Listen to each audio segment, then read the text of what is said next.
Let us pray. Ẹ jẹ́ kí a gbàdúrà.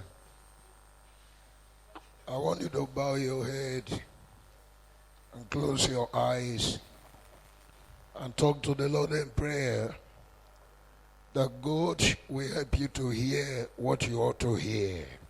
Fẹ́ kí o tẹríba, kí o sì gbàdúrà, kí o máa bọ́ Ọlọ́run sọ pé kí Olúwa kí o jẹ́ kó o gbọ́ nǹkan tó yẹ kó o gbọ́. And that God will give you understanding. Àti pé Ọlọ́run yóò fún ọ ní òye.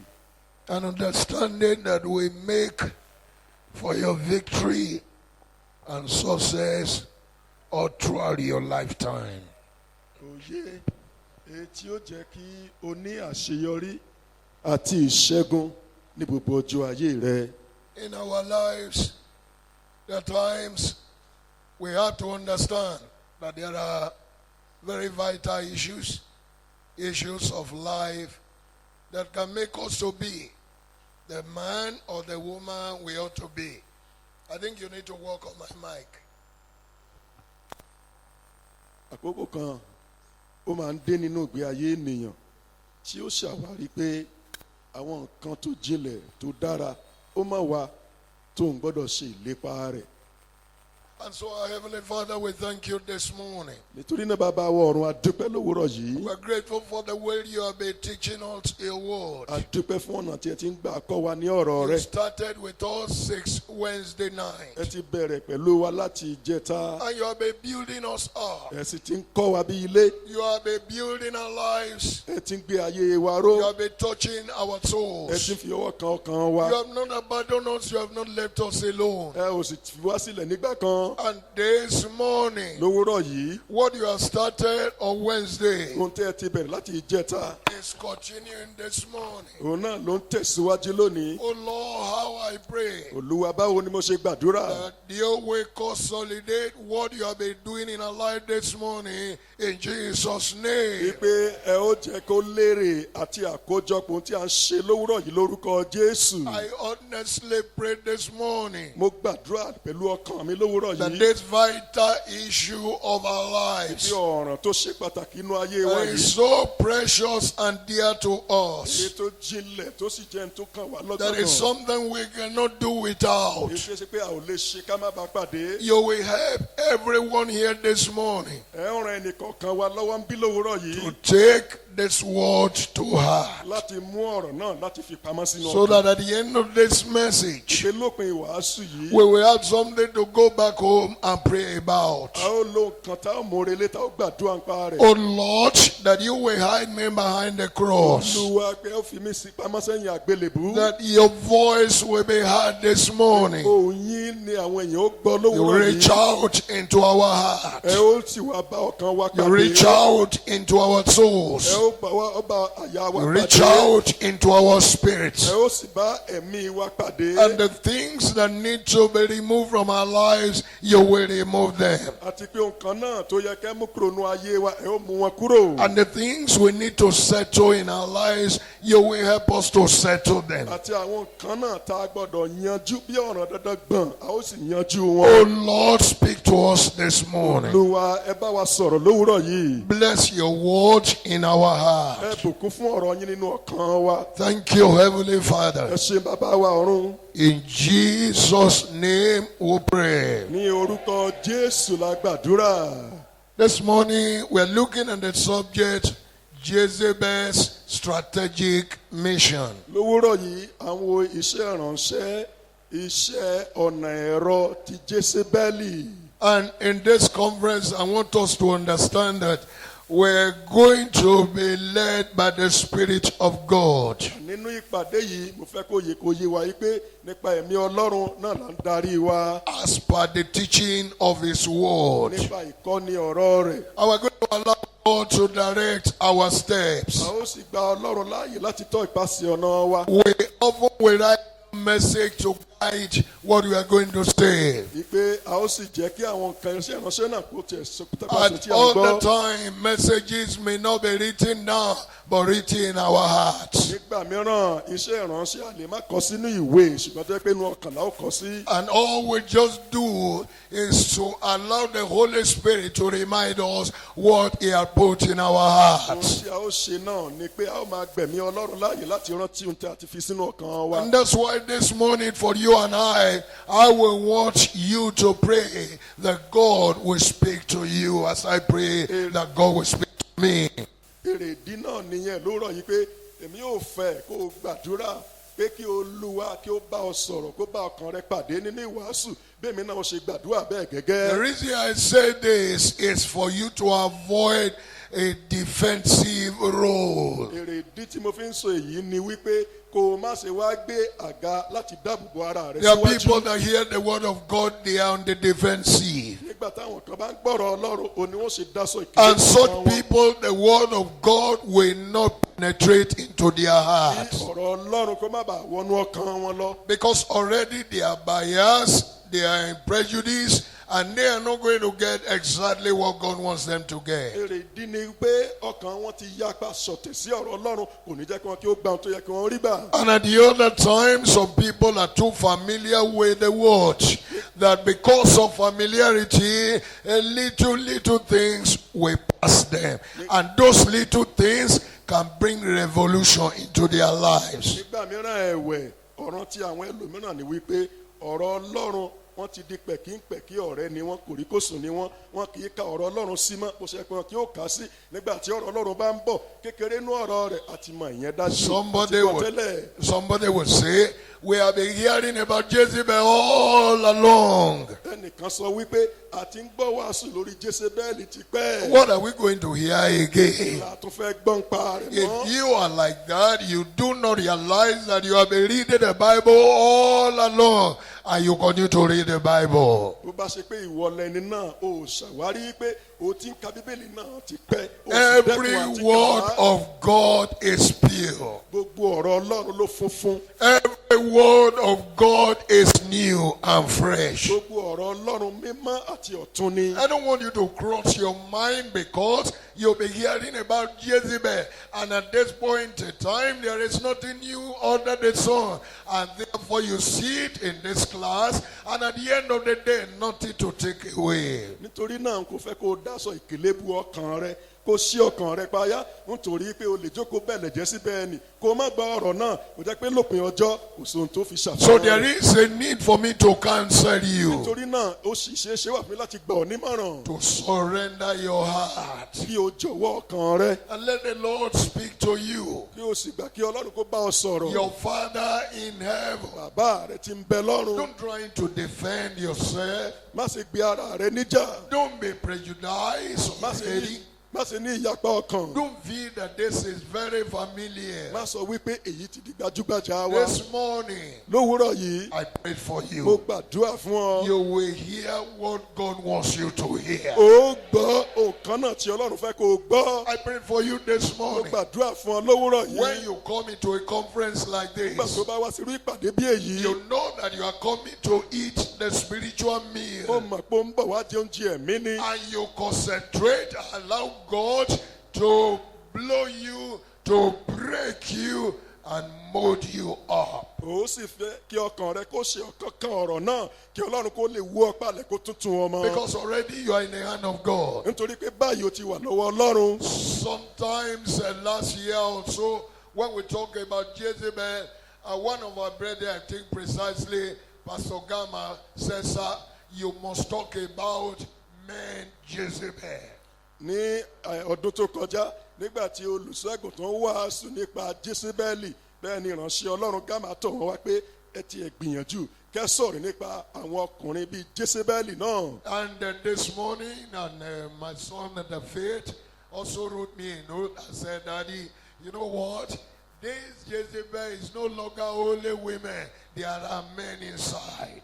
Ní àìpẹ́ jọjọ ni ọmọ kan nínú Olúwa náà tó fi ìwé sọwọ́ tí ó wí pé bàbá ẹ má sọ nípa ti obìnrin nítorí pé àwọn ọkùnrin náà ti di àsáwọ̀ gẹ́gẹ́ bí Jésébẹ́lì. But I want you to understand that whatsoever has advantages also has disadvantages. ṣùgbọ́n kó o mọyé pé ohunkóhun tí ó bá láǹfààní náà ló tún ní ìdàkejì rẹ̀. And what I try to do to be able to reach an audience is to be able to analyze that audience and know what they need. ohun kan tá à ń ṣe ni pé a ó ṣe àgbéyẹ̀wò àwùjọ tí a wà kí a tó mọ ohun tí wọ́n nílò gan-an. In our today's world, we know that the men are in the hands of the women. nínú ayé tá a wà lónìí a ti mọ̀ pé tó àwọn ọkùnrin ti forí lùgbàdì àwọn obìnrin. Am I correct with that?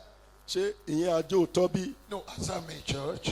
ẹ dá mi lóhùn. Do you think I'm correct with that ṣé ẹ word? rò pé ohun tí mo sọ tọ̀nà bí? That men are in the hands of women. pé àwọn ọkùnrin wọ́n ti forí lùgbàdì àwọn obìnrin It báyìí. therefore means that if we're going to make progress out of life, it will be traceable to the woman that is with us, around us. èyí tó túmọ̀ sí pé báwo bá lapa nínú ayé a ó ṣàwárí a ó tọpasẹ̀ rẹ̀ dé obi obìnrin tó wà lọ́dọ̀ wa tàbí tó yí wa ká. It therefore also meant that if we're going to continue in the faith, it is depending on the woman that is around us, or we are in her hands, the woman's hands. èyí tó túmọ̀ sí pé bí a ó bá lè rìnrìn àjò yìí tá a ó sì dé ìlú ọ̀run ìyẹn túmọ̀ sí pé a ó ṣàwárí a ó tọpasẹ̀ ìrìn àjò wa lọ́sọ́dọ̀ obìnrin tá a wà lọ́wọ́ rẹ̀ tàbí tó yí wa ká. You've never heard it before. Behind a successful woman is a man. Have you heard that before?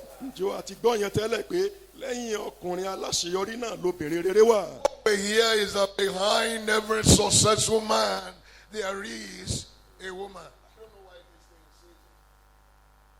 ohun tí a máa ń gbọ́ ni pé lẹ́yìn ọkùnrin aláṣeyọrí là ń rí obìnrin gidi. So it's very important for you and I to understand that women play a great role in the life of a man. nítorí náà ó ṣe pàtàkì fún ìwé àti èmi láti lóye pé ipa tí obìnrin kó nínú ayé ọkùnrin kò kéré. I've heard the story of a man who said if a snake is coming and a woman is coming, he will first kill the woman before he faces the snake.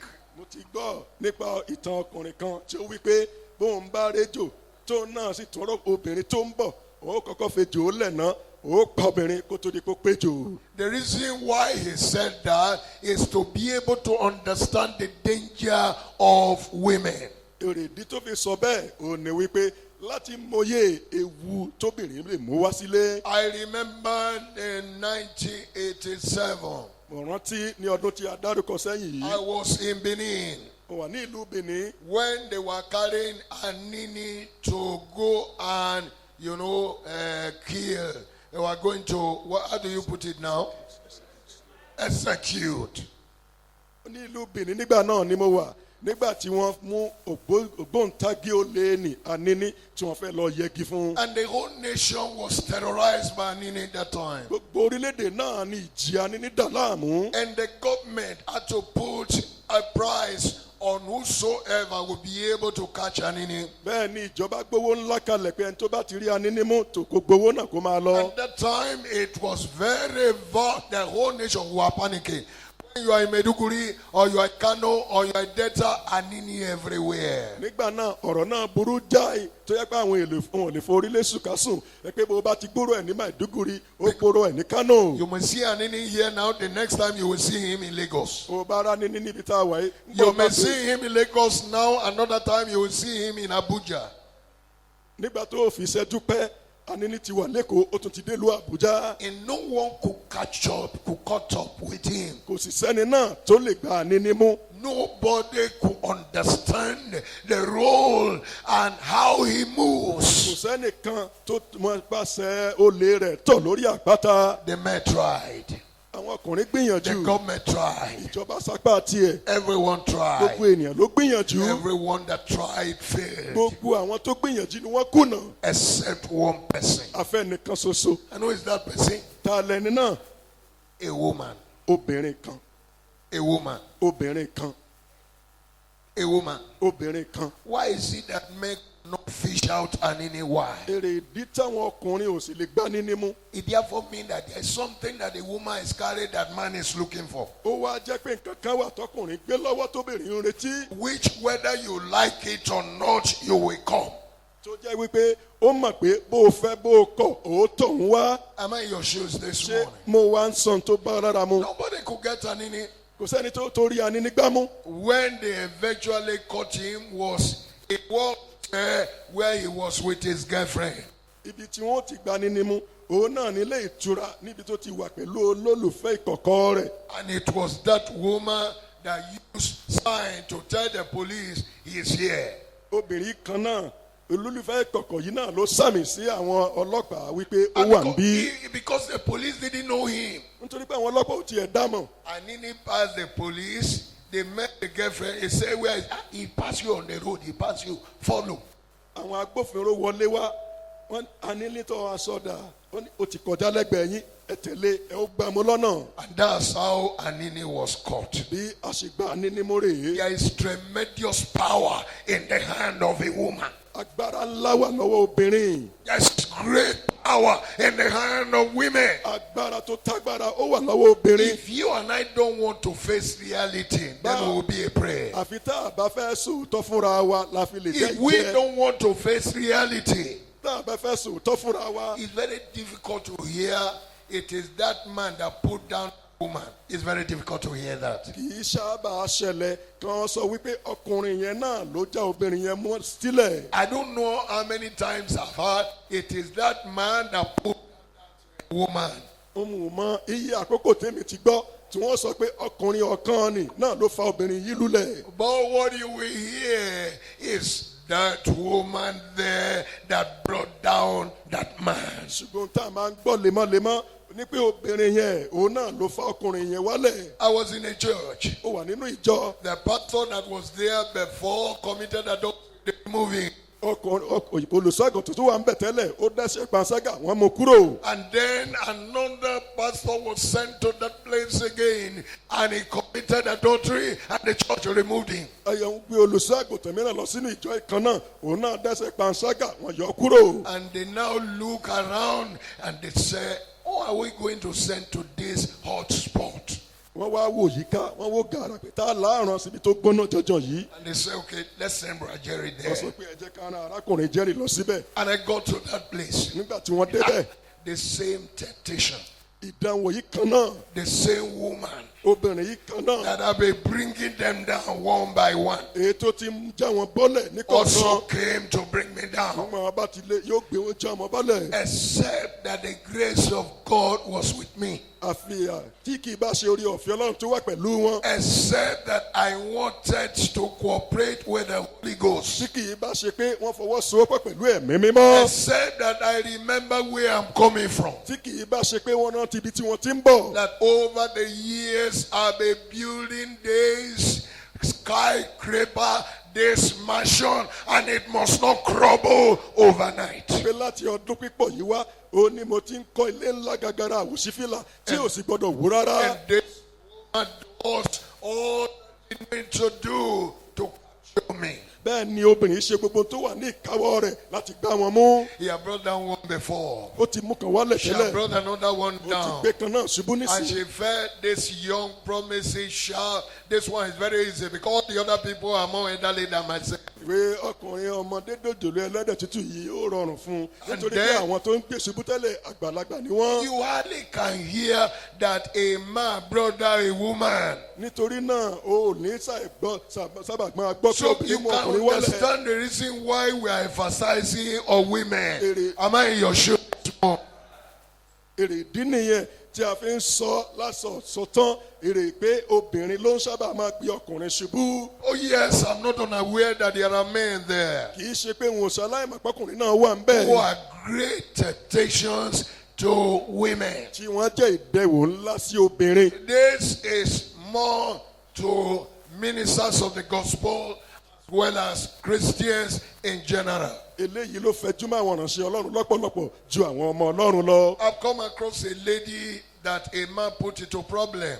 ọ̀pọ̀ ti bá obìnrin kan pàdé tí ọkùnrin kan ti dá wàhálà sí lọ́rùn. Such cases are very rare. ṣùgbọ́n irú ìṣẹ̀lẹ̀ bẹ́ẹ̀ kì They í are not, wọ́pọ̀. they are not rampant like as women bringing down men. ìyẹn ò wọ́pọ̀ bí obìnrin tó ń gbọ́kùnrin ṣubú. But if you are conversant with radio, the other time we hear one pastor there, one man prostitute brought him down. We had another one, whether in Lori, another place, one woman brought him down. But we never hear a minister that a man brought down. Am I talking to somebody here? ó bó bá ń tẹ́tí sí bó ń máa wòrán tàbí àsọ̀rọ̀ má gbé sí ó máa gbọ́ láìpẹ́ jọjọ tí wọ́n sọ pé obìnrin bóyá aṣẹ́wó ni tó gbé ìránṣẹ́ ọlọ́run kan ṣubú ní ìlú kan náà ẹ̀wẹ̀ a sọ pé obìnrin kan náà tó gbé ìránṣẹ́ ọlọ́run ṣubú ó tí ì ní gbọ́ wípé oró ìjíṣẹ́ ọlọ́run tí í ṣobìnrin tí ọkùnrin kan gbé ṣubú. Then you begin to understand my place of thought. Why we're concentrating on these women. ní ìgbà náà lóye òye èrò ọkàn mi tí mo fi wá ń dá ìwàásù náà lórí obìnrin. Thank God for our sisters who are children of God. dúpẹ́ fún àwọn arábìnrin wa tí wọ́n jẹ́ ọmọ ọlọ́run. But there are some sisters, a quote, they are not children of God, but they are in the church. ṣùgbọ́n àwọn obìnrin kan náà wà tó pé alùmọ̀ ni wọ́n kàn wà ní ìjọ ni. And the reason they are there is to rubbish the pastor and bring him down. èrèdí tó sì fi wà ń bẹ̀ ò ní pé ó fẹ́ tó mú aṣọ àbàwọ́n ó fẹ́ fi kọ́ olùṣọ́ àgùntàn lọ́rùn. And it's such people that make us to always talk about this subject. irú àwọn ènìyàn bẹ́ẹ̀ ló jẹ́ kí a máa sọ lemọ́lemọ́ ìwàásù yìí. And now we look at the word of God from the Bible, 1 Kings chapter 21. ọ̀rọ̀ ọlọ́run ọba kínní. Let's open our Bibles to 1 Kings chapter 21. ọba kínní orí ìkọkànlélógún. I'm going to read from verse 1. láti ẹsẹ̀ kínní And ẹ̀yìn. it came to pass after these things that Nabal the Jezreelite had a vineyard which was in Jezreel, hard by palace of Ahab king of Samaria. And Ahab spake unto Naboth, saying, Give me the vineyard that I may have it for a garden of herbs, because it is near unto my house. And I will give thee for it a better vineyard than it. Or if it seem good to thee, I will give thee the worth of it in mourning. And Naboth said to Ahab, The Lord forbid it me, that I should give the inheritance of my fathers unto thee. And Ahab came into his house heavy and displeased because of the word which Naboth the Jezreelite had spoken to him. For he had said, I will not give thee the inheritance of my fathers. And he laid it down upon his bed and turned away his face and would eat no bread. And Jezebel his wife came to him and said unto him, Why is thy spirit so sad, that thou eatest no bread? And he said unto her, Because I spake unto Naboth the Jezreelite, and said unto him, Give me the vineyard for mourning, or else, if it please thee, I will give thee another vineyard for it. And he answered, I will not give thee my vineyard. And Jezebel his wife said unto him, Dost thou not govern the kingdom of Israel? Arise and eat, and let thy heart be merry. I will give thee the vineyard of Naboth the Jezreelite. So he wrote letters in Ahab's name and sealed them with his seal, and sent the letters unto the elders and to the nobles that were in the city dwelling with Naboth. And he wrote in the letter, saying, Proclaim a fast, and set Naboth on high among the people, and set 2 men, sons of Belial, before him to bear witness against him, saying, Thou didst blaspheme God and the king. And they carried him out and stone him that he may die. What is strategic mission of Jezebel? ẹ jọ̀wọ́ ẹ máa fi ojú bá kíka ọ̀rọ̀ ọlọ́run lọ. ọ̀nà ẹ̀rọ iṣẹ́ ìránṣẹ́ Jésébẹ́lì nìyẹn. Very clear from the word of God, the strategy that Jezebel in Bible days used to bring down Naboth. ó hàn kedere inú ìwé mímọ́ ọ̀nà ẹ̀rọ àti ọgbọ́n àlùmọ̀kọ́rọ́ yìí ètí Jésébẹ́lì tí ó fi mú Nábótì balẹ̀. You will begin to wonder that Jezebel never had any contact with Naboth, but he brought him down.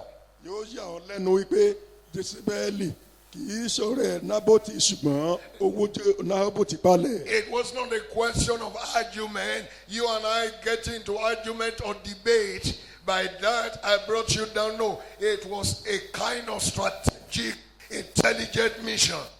Kì í ṣọ̀rọ̀ àìríyànjiyàn tàbí kó máa ṣe wá ní àhìn pé bí a ó rí iṣẹ́ ọ̀nà ẹ̀rọ etí Jésébẹ́lì lò láti wó Nábótì palẹ̀. And you will want to fight me if I say the women are wiser than men.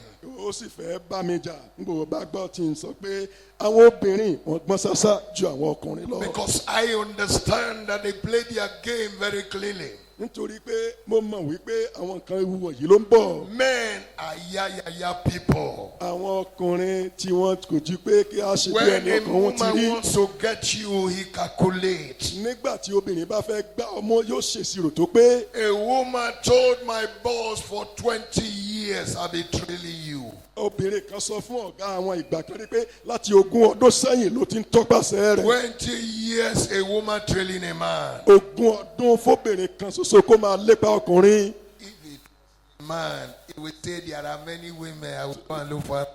Am I in your shoe this morning? Tó bá ṣe pọ́kùnrin ni ọ̀rọ̀ tọkùnrin ò lè tó bá òun yóò sọ pé obìnrin pọ̀ ń gbòòrò jẹ́ wá mi lọ. The man will leave you and begin to look for another woman. Ọkùnrin yẹn yóò fi ọ́ lẹ̀ yóò wo obìnrin mi A lọ. woman will not leave you.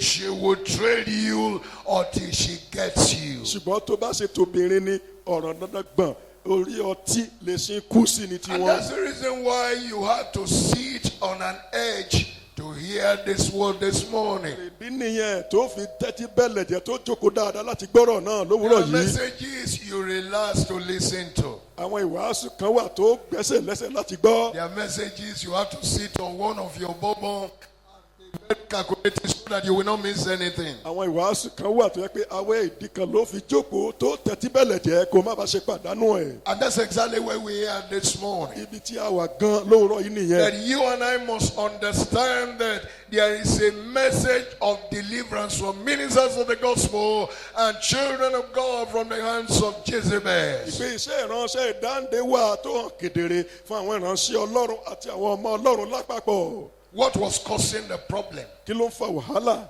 That brought problem between Jezebel and Naboth. Èyí tún mú wàhálà wá láàrin Jésébẹ́lì àti Nábótì. It was a question of inheritance. Ó jẹ́ ọ̀rọ̀ ti ogún ìní. It was a question of the birthright of Ó Naboth. jẹ́ ti ogún ibi ti Nábótì. That was the crux of the problem. Ìyẹn gan ni àárín ọ̀rọ̀. That here was a man who was a king of the whole nation, but very covetous, and was demanding for the inheritance of a subject under his kingdom. Níhìn láàrin ọba tó jọba lórí gbogbogbò ṣùgbọ́n tó jọ̀kanjú ọ lójú kòkòrò tí ń béèrè ogún ìní ti ọmọ tó jẹ́ ọmọ ìlú ẹ̀. Let me digress a little.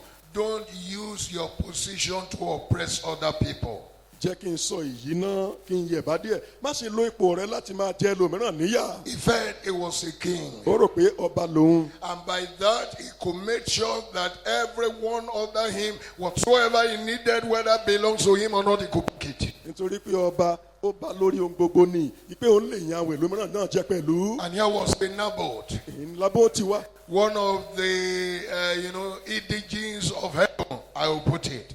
Irú kan lára ọmọ ìlú yẹn ni wọ́n sì sọ nìyẹn. The one you would say citizen of heaven. Èyí tó sọ pé ọmọ ìlú ọ̀run ni. And the king said, I'm going to collect your inheritance. Ọba wípé wọ́n gba ogún rẹ ni. And he said, King, oh yes, you are the king of the nation, you are the ruler, but I want to tell you this, I'm not going to compromise this. Nábótì wípé ọba ní ọba ló bá lórí ohun gbogbo ní tòótọ́ ṣùgbọ́n ní ti ọ̀ràn ti ogún ìbí yìí n ò ní jọ̀wọ́ rẹ̀ fún Well, ọ. that may bring a problem between me and you. Kí ló dé tí wàhálà fi wà láàrin èmi àti wọ́? I'm ready for that trouble. Mo fẹ́ wàhálà kan kó ṣẹlẹ̀. If there's any trouble to be ready for, it's a trouble that you are not ready to sell your inheritance. Bá ṣe pé wàhálà kan wà tá a gbọ́dọ̀ dá sílẹ̀ kó di yẹn pọ́nrán ni bó o fẹ́ ta ogún ìbí There rẹ are ni. some trouble that you can say, I'm not ready.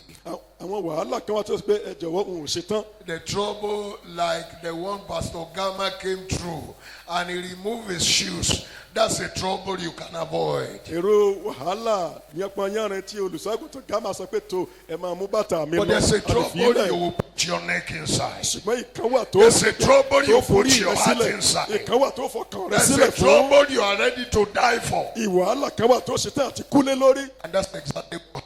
èyàn gan ló ṣẹlẹ̀. And Naboth said, as per my birthright, my inheritance, forget about it. Nábótì wípé ní ti ọ̀rọ̀ ogún bí mi àti ogún bàbá mi gbàgbé ń pa ẹ̀. Do you know that your salvation is your inheritance? ǹjẹ́ o mọ̀ pé gbàlà rẹ ogún rẹ Do ni. you know that your salvation is your birthright? ǹjẹ́ o mọ̀ pé gbàlà rẹ ogún ìbí rẹ ni. And anybody will want to collect it from you. kò sẹ́ni tí ò ní fẹ́ gbà lọ́wọ́ rẹ. Above all that, lékè gbogbo a ẹ̀. woman that have authority over your life will want to collect it. obìnrin tó já láṣẹ lórí rẹ yóò fẹ́ gbà A lọ́wọ́ rẹ. woman that is dominating you will want to collect it. obìnrin tó ń jẹ gàba lórí rẹ yóò fẹ́ gbà lọ́wọ́ rẹ. And that's exactly what happened here to Naboth. ohun tó ṣẹlẹ̀ gan sí Nábótì rèé. When the covetous man could not collect it, nígbà tí ọkùnrin ọlọ́kànjúà ò lè gbà á. and the man was both sad and unhappy. bẹ́ẹ̀ nínú rẹ̀ bàjẹ́ tínú rẹ̀ ò dùn. And I'm going to pray for you now. ó gbàdúrà fún ọ báyìí. The enemy will not collect your inheritance. ọ̀tá ò ní gba ogún ìbí wa. The devil will not take your birthright. èṣù kò ní gba ogún ìbí wa. One would have expected this, ohun tí wọn àbá máa retí rèé. that Jezebel will have corrected the husband. ìpè Jésébẹ́lì kò bá tún ọ̀nà ọkọ rẹ̀ And ṣe. say, my husband live by example. pé ọkọ mi ẹgbẹ́gbẹ́ ẹyẹ àpẹẹrẹ. You are not ready to give, and the person that is ready to give, you are not ready to give your own. And the person that is ready to give, you don't allow him. o ò fi ilẹ̀ ẹni tó fẹ́ tó ń pa tiẹ̀ mọ́ o ò tún ní jẹ́ ó gbádùn ẹ̀ kí ló dé. Ahab, you are not ready to give your own vineyard. Ahabu o ò ṣetán láti fi ọgbà tiẹ̀ sílẹ̀. Instead to tell your husband, you are not ready to give, let others who want to give. pé ó ń gbọ́ kó sọ fọ́kọ rẹ̀ pé ọkọ olówó orí mi ẹ ṣetán láti fi tiyín lẹ̀ ẹ má gbà tẹni tó ní lọ́wọ́ ẹ̀. And correct your husband. kí o sì tún ọ̀nà ọkọ rẹ ṣe. Don't use your position to oppress other people. má ṣe lo ipò rẹ láti jẹ lòmíràn níyà. He cooperated with Ahab. bẹ́ẹ̀ ló fọwọ́sowọ́pọ̀ pẹ̀lú Ahabu. Bad women cooperate with their husband in evil. àwọn obìnrin burúkú wọ́n máa ń fọwọ́sowọ́pọ̀ pẹ̀lú ọkọ wọn ni. They are very sentimental. wọn yóò máa ní ìmọ̀lá ìwárà pàpà. The people that should have corrected their husband and make their ways right, they will not. àwọn tó yẹ kí ó sọ fọ́kọ wọn pé tó ń ṣe yóò dá kí wọ́n tójú ọ̀nà ọkọ wọn ṣe ò ní sọ bẹ́ẹ̀. You love your husband so much that you want him to go to o hell. fẹ́ràn ọkọ rẹ débi pé o fẹ́ kó lọ sọ́run àpáàdì. Then there's no love in that kind of a kò thing. sífẹ̀ẹ́ nù irú nǹkan bẹ́ẹ̀. The fact that you love your husband is the reason why you must point mistakes to him. èrèdí pé ó fẹ́ràn ọkọ rẹ ni pé ó máa nawọ́ sí àwọn àṣìṣe rẹ̀ fún. You see, if you see something like this and you are a wife, you are at home, and you are behaving like Jezebel in the Bible, there is no difference between you and the Jezebel in the Bible. orí tó bá wá jáyà nù ilé ọkọ rẹ lọ́ọ̀dẹ ọkọ jẹ́ pé ìwà ìkan náà ti Jésébẹ́lì inú bíbélì ń wù ìwọ náà ń wù níwà àjẹ́ ò sí yàtọ̀ láàrin wa àti Jésébẹ́lì. Don't cooperate with your husband in evil. má ṣe fọwọ́sowọ́pọ̀ pẹ̀lú ọkọ rẹ nínú ṣíṣe ibi. If he wants to get angry, let him get angry. yóò bá bínú kó fà kékọ́rí tí ó If he bínú. wants to fight, let him fight. yóò bá fẹ́ bọ́ sọjà kó jẹ́ kó jà. My husband, this is the truth. ọkọ mi òótọ́ ọ̀rọ̀ ní. You cannot use your position to oppress other o people. lè lo ipò rẹ láti jẹ lòmíràn níyà. The vineyard you want to give to Naboth, why didn't you use it? irú ọgbà àjàrà tó sọ pé o fẹ́ fún Nábótì kí ló dé tó o ṣe lò Why fúnra rẹ. the mandate for Naboth's vineyard when you have your own? kí ló dé tó ń béèrè ọgbà àjàrà Nábótì ńgbà tó o ní tiẹ̀. Eventually, she planned a strategy. lẹ́yìn òrẹ́yìn ó gbé ọgbà àlùmọ̀kọ́rọ́ rí kalẹ̀. And listen to this. tẹ́tí sí èyí. When a woman wants to bring you down, nígbà tóbìnrin bá fẹ́ mú ẹnìkan wálẹ̀ it's not going to make announcement. kì í ṣèkéde. It's not coming to tell you, I want to bring you down. kò ní sọ fún ọ pé mo fẹ́ wú ọ lulẹ̀. what he does is to strategize. ohun tí ó ṣe ni pé yóò ṣe ọgbọ́n àná ẹ̀rọ kalẹ̀. And that's exactly what Jezebel did. ohun tí Jésébẹ́lì ṣe gan rèé. How am I going to carry out this mission? báwọn ó ti ṣiṣẹ́ tí mo fẹ́ ṣe yìí. The mission that will make me to get what I want to get by force. iṣẹ́ ńlá bíi tí mo fẹ́ ṣe báwo ni ó ti ṣe. I want to get Naboth by force. mo fẹ́ gba Nábótì ọgbà àjàrà The pẹ̀lú ipá. thing that he refuses to release, he will release it by force. òun náà tó sọ pé òun ní fi sílẹ̀ lójú ọ̀rọ̀ yóò fi sílẹ̀ pẹ̀lú ipá. And he sat down and calculated very well. bẹ́ẹ̀ ló jókòó tó sì ṣèṣirò dáadáa. And men don't have the patience to sit down and calculate. àwọn ọkùnrin wọn yìí tí wọn farabalẹ̀ láti ṣèṣirò tó But tó. these women, they will sit down ṣùgbọ́n àwọn ọkùnrin yìí wọ́n jókòó. and they will think it through. wọn yóò sì ronú nípa They rẹ̀ will dáradára. think through the process. wọ́n ó ronú nípa ìgbésẹ̀ náà At dópin. a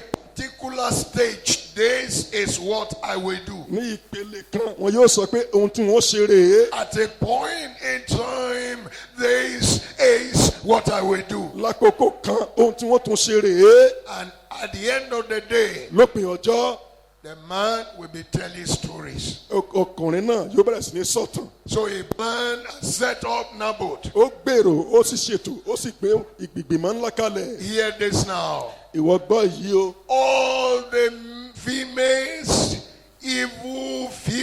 evil ladies that want to set you up, they will fail. gbogbo àwọn obìnrin omidan wọn ní tí í ṣe ti bí ìkà tí wọ́n fẹ́ gbé ọ ṣubú gbogbo wọn pátá ni wọn yóò kùnà. And this woman set up Naboth. obìnrin yìí ó sì ṣètò fún Nábótì.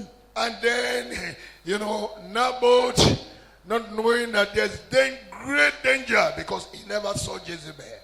Nábótì sì rèé kó mọ̀ pé ewu ti wà níwájú nítorí pé kò rí Jésébẹ́lì. The only person he had argument with was Ahab. ẹnìkan náà tí wọ́n jọ ń fọ̀rọ̀ jomitoro náà ní Áhábù. And Ahab was sad and left for home. And Naboth thought it's ended there. Áhábù inú rẹ̀ bàjẹ́ ó padà lọ lẹ́kọ̀ọ́ jẹun. Nábótì rò pé ọ̀rọ̀ ti parí. Can I tell you that they don't give up easily? mo ti sọ fún ọ wípé wọn ì jáwọ́ bọ̀rọ̀. Naboth thought with this order it's all over. Nábótì rò pé nbí abọ́rọ̀ dé yìí ọ̀rọ̀ ti yanjú. Unknown to him that Jezebel did not take it lightly. láì mọ̀ pé Jésébẹ́lì ò mọ̀ fọwọ́ tẹ̀tẹ̀rẹ̀ gbọ́rọ̀ náà mú. And that was the beginning of the warfare of Naboth. ìyẹn gan ni ìbẹ̀rẹ̀ pẹ̀pẹ̀ ogun tí Nábótì ń dojúkọ. The warfare that brought down Naboth, I'm talking to you about right now. ogun ńláńlá ni tó gbé Nábótì ṣubú nìyẹn. And that was exactly the same way that Delilah calculated for Samson. ọ̀nà ìkan náà ọ̀nà ẹ̀rọ ìkan náà òun náà ni Dèlílà ó ṣe ṣèṣirò lórí ayé Sámsónì. At every stage, Delilah will cross. As Samson will think that it's all ended there,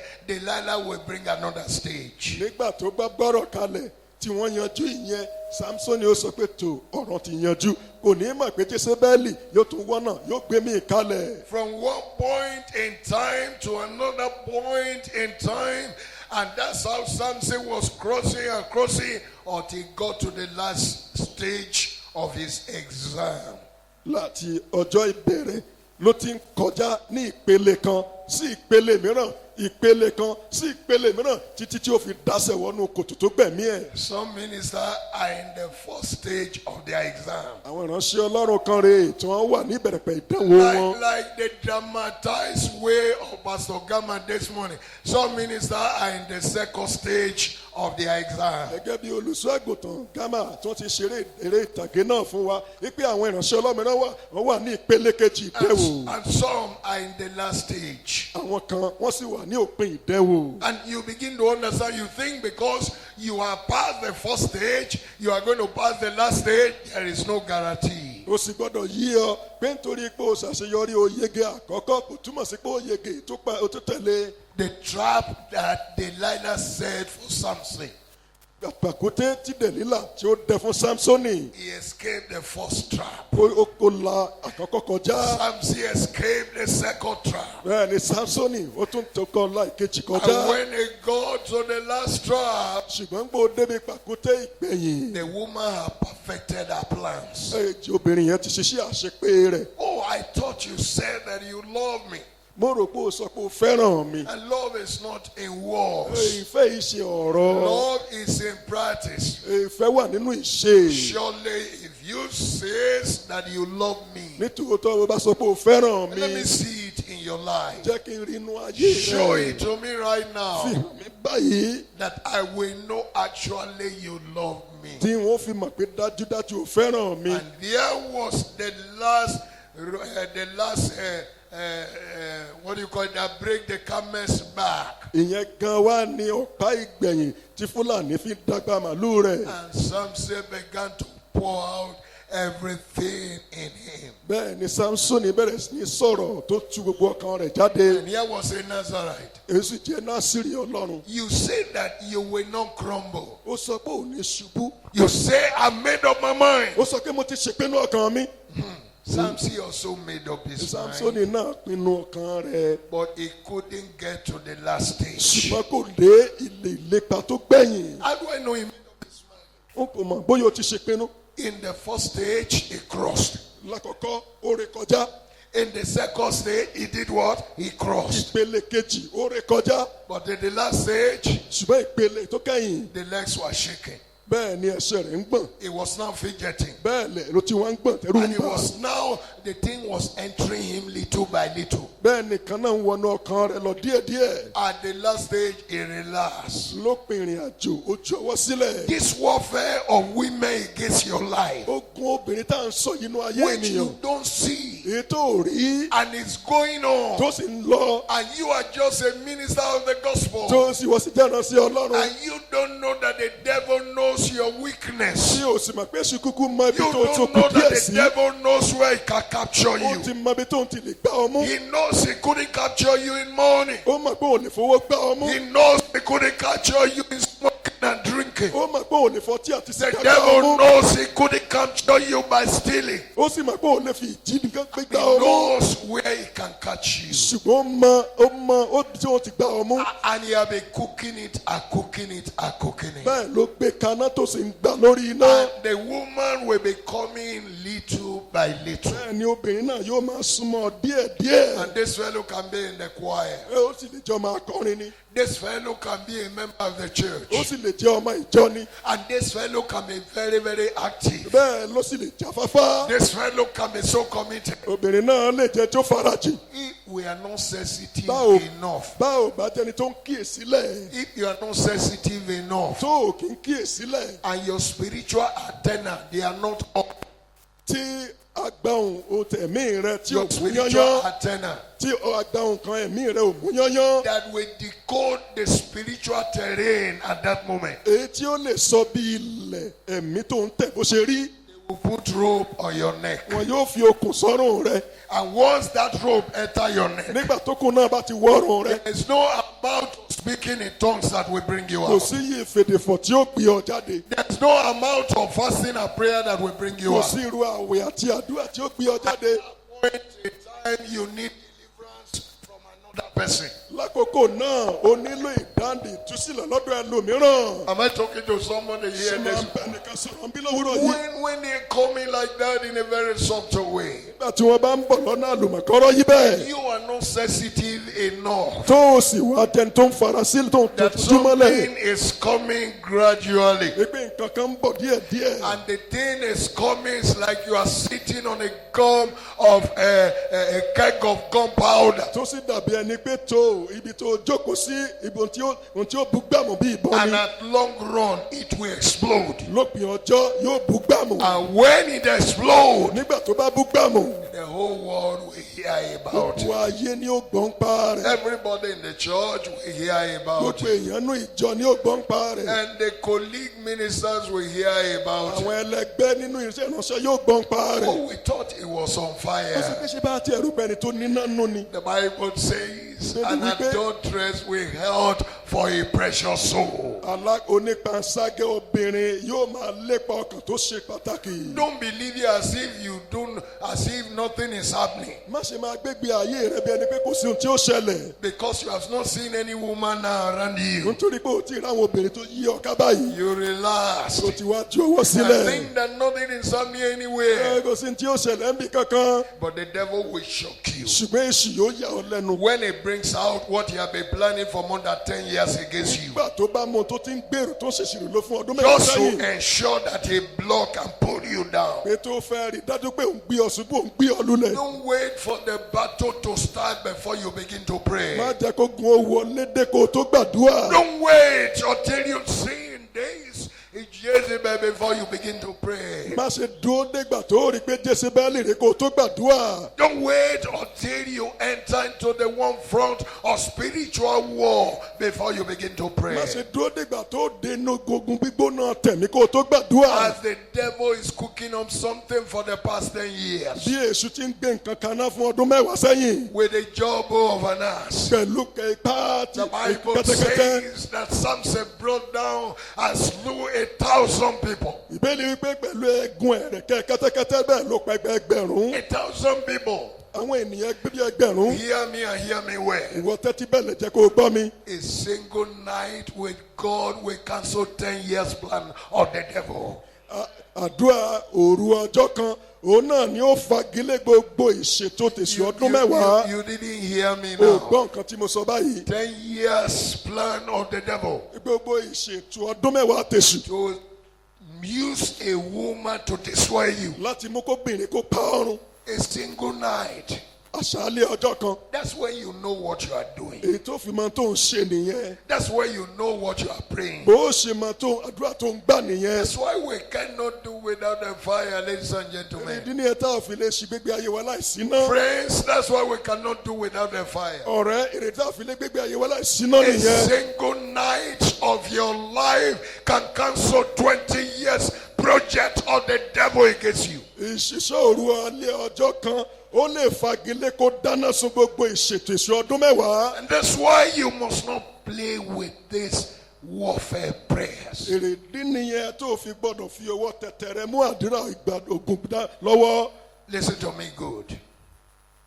Win the battle before it starts. Jọ̀wọ́ má jẹ́ kí ogun kó dé.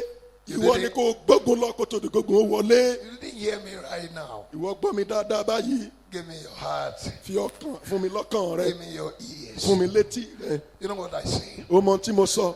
Win the battle before the battle starts. Kọ́kọ́ ṣẹ́gun borí ogun kókun ó tó wọlé dé. You know what is happening to many people? Ẹ̀mọ́ tó ń ṣẹlẹ̀ sọ́pọ̀lọpọ̀ ènìyàn. They wait until the battle begins. Wọ́n dúró títí go fún And then fi they begin bẹ̀rẹ̀. to run about. Kára ni wọ́n bẹ̀rẹ̀ sí sáré káàkiri. Trying to find solution here and there. Láti máa wá àwòtán sí ìṣòro náà. Woman has already perfected her plans. Bẹ́ẹ̀ lóbìnrin náà ti ṣètò àṣeparí. Prevention is better than cure. Kí a mójútó nǹkan kó tó ṣẹlẹ̀ ó dára ju kí a máa ṣètò náà bá Don't ṣẹlẹ̀. wait for cure. Má ṣe máa dúró de àwòtán. Get yourself involved in prevention. Ó dára kó o sọ fún ara rẹ pé That's what kó o will ṣètò make kó má you ṣẹlẹ̀. to pray the battle off before it begins. Èrè ìdí nìyẹn ó gbọ́dọ̀ gba àdúrà ogun kó fi àdúrà lé ogun lọ kó tó bẹ̀rẹ̀. By the time the battle will start, it will now become chaff instead of wheat. Am I talking to somebody here? Nígbà tí ogun ó bá fi gbéṣe rẹ̀ dé yóò ti di fùfùlùfùlù níwájú atẹ́gùn. So the mission of Jezebel Nítorí náà iṣẹ́ Jésébẹ́lì was to kill Naboth. ó ní láti pa Nábótì. I cannot live to see Naboth alive. N kò fẹ́ wà láàyè láti rí Nábótì láàyè pẹ̀lú. Except I get Naboth, I will not rest. Bí òun ò bá pa Nábótì kò ní sinmi. And that's exactly what this women does. Ohun tí àwọn obìnrin yẹn máa ń ṣe rèé. There are a few men that also have this kind of attitude. Àwọn ọkùnrin díẹ̀ náà wà tán ní ìhùwàsí And they yìí. will be pursuing a woman. Wọ́n máa lé obìnrin kan. And when they could not get that woman, Nígbà tí wọ́n bá lè gbóbìnrin náà mú. they will go and meet an herbalist. Wọ́n lọ bá babaláwo. They will go and do something. Wọ́n yóò lọ ṣe And oògùn. that woman will never get a man. Wípé okóbìnrin yẹn kó má sí lọ́kọ. Am I correct, brothers and sisters? ṣé òótọ́ a ní bí? Any man that will come to the woman after some time, he will go away. Ọkùnrin yòówù tí ó tọ̀ obìnrin náà wá lẹ́yìn ìgbà díẹ̀ yóò fobìnrin náà sílẹ̀. And what they are saying is that if I can't have you, nobody can have you. Ohun tí orú ọkùnrin ìka bẹ́ẹ̀ ń sọ ni wípé mo ti pààlè lé ọ, bó o bá jẹ́ tèmi ò ní jẹ́ tẹlòmíràn. There are such dangerous men. Àwọn ọkùnrin léwu kan wà. They know that they are impotent. Wọ́n mọ̀ pé àwọn ò lè ṣe. They know that they don't have that power. Wọ́n mọ̀ pé ẹṣin inú ìwé And làwọn. they will devise a strategy. Wọ́n yóò sì dọ́gbọ́n ẹ̀nà ọ̀rọ̀ kan. And they will play on the intelligence of the innocent. Bẹ́ẹ̀ ni ọgbọ́n ẹ̀rọ tí wọ́n yóò ṣe yìí wọ́n yóò borí gbogbo ọgbọ́n tí obìnrin náà lè ní. The woman who is innocent. Obìnrin tí ò mọ̀kan tiẹ̀ She is innocent. aláìmọ̀kan ni. And they will play on the woman's intelligence. Wọ́n yóò sì ṣètò tí ó borí ọgbọ́n obìnrin náà. I want to marry you. Mo fẹ́ fẹ́ ọ o. Eventually they will get married. Nígbà ó bá yá wọn yóò fẹ́ra lọ́kọláya. And then here is a man and a woman married. Ọkùnrin àtobìnrin náà tí wọ́n ti lọ́kọláya tí wọ́n gbéra wọn níyàwó rèé. And since the woman doesn't know anything, Torí pé obìnrin ìkúkú mọ̀ nǹkan kan tẹ́lẹ̀. they will be in the house like two men in the house. Wọ́n yóò wà nínú ilé ẹbí ọkùnrin méjì nínú ilé. And since the woman doesn't know anything, Nígbà obìnrin yẹn ò sì mọ̀ kankan tiẹ̀. they will keep on going out and coming in and going out and coming in like that. Wọ́n yóò máa jọ jáde wọlé bẹ́ẹ̀. I tell you, Mo sọ fún ọ. a woman told me for 10 years she was with this man. And the woman and the man, she thought that that's how they do it. We only be touching her at the end of the day, it's over. 10 years. Obìnrin kan ló sọ fún olùṣọ́ àgùntàn bẹ́ẹ̀ pé fún odidi ọdún mẹ́wàá ni ọkùnrin náà lu ọgbọ́n àlùmọ̀kọ́rọ́ tí ó gbé sílé láì mọ nǹkan kan wọn yóò fọwọ́ kanra wọn ìyẹn ti tó bẹ́ẹ̀ ó rò pé bí wọ́n ṣe ń ṣe nìyẹn. Such men who knows that they cannot do anything and they want to grab a woman, who are they? Who are they? They are Jezebel. Irú àwọn ọkùnrin tí wọ́n mọ̀ pé ẹṣin inú ìwé làwọn. They are wicked wọ́n yóò lọ people. gbé obìnrin sílé kí ni wọ́n jẹ́. They are evil Jésébẹ́lì people ibi ni wọ́n. who wants to destroy other people's lives. Àwọn tí wọ́n fẹ́ payé ẹlòmíràn run. A woman told me that for 10 years she was like that with the man. Ẹni obìnrin náà sọ fún olùṣọ́ àgùntàn pé fún ọdún mẹ́wàá bẹ́ẹ̀ ni wọ́n ń gbé papọ̀. Until the church says, what is happening? Títí tí ìjọ Ọlọ́run fi sọ pé kí ni nǹkan tó ń ṣẹlẹ̀ gan? What is happening? Kí ló ń ṣẹlẹ̀? They called two of them. They called two of them. Wọ́n pè àwọn méjèèjì. We are going to see the church doctor. A ó lọ rí oníṣègùn òyìnbó tó jọ ọmọ ìjọ We wa. are going to see what doctor there. A ó lọ rí oníṣègùn òyìnbó kan níbẹ̀. Before the pastor or send somebody to that doctor, he will go and talk to that doctor first. Bí kí ó tó di pé ìránṣẹ́ ìjọ yóò dọ́dọ̀ oníṣègùn òyìnbó bẹ́ẹ̀ ọkọ̀ ìka yẹn yóò ti dọ́dọ̀ oníṣègùn òyìnbó yóò ti bá sọ̀rọ̀. You have to cover me.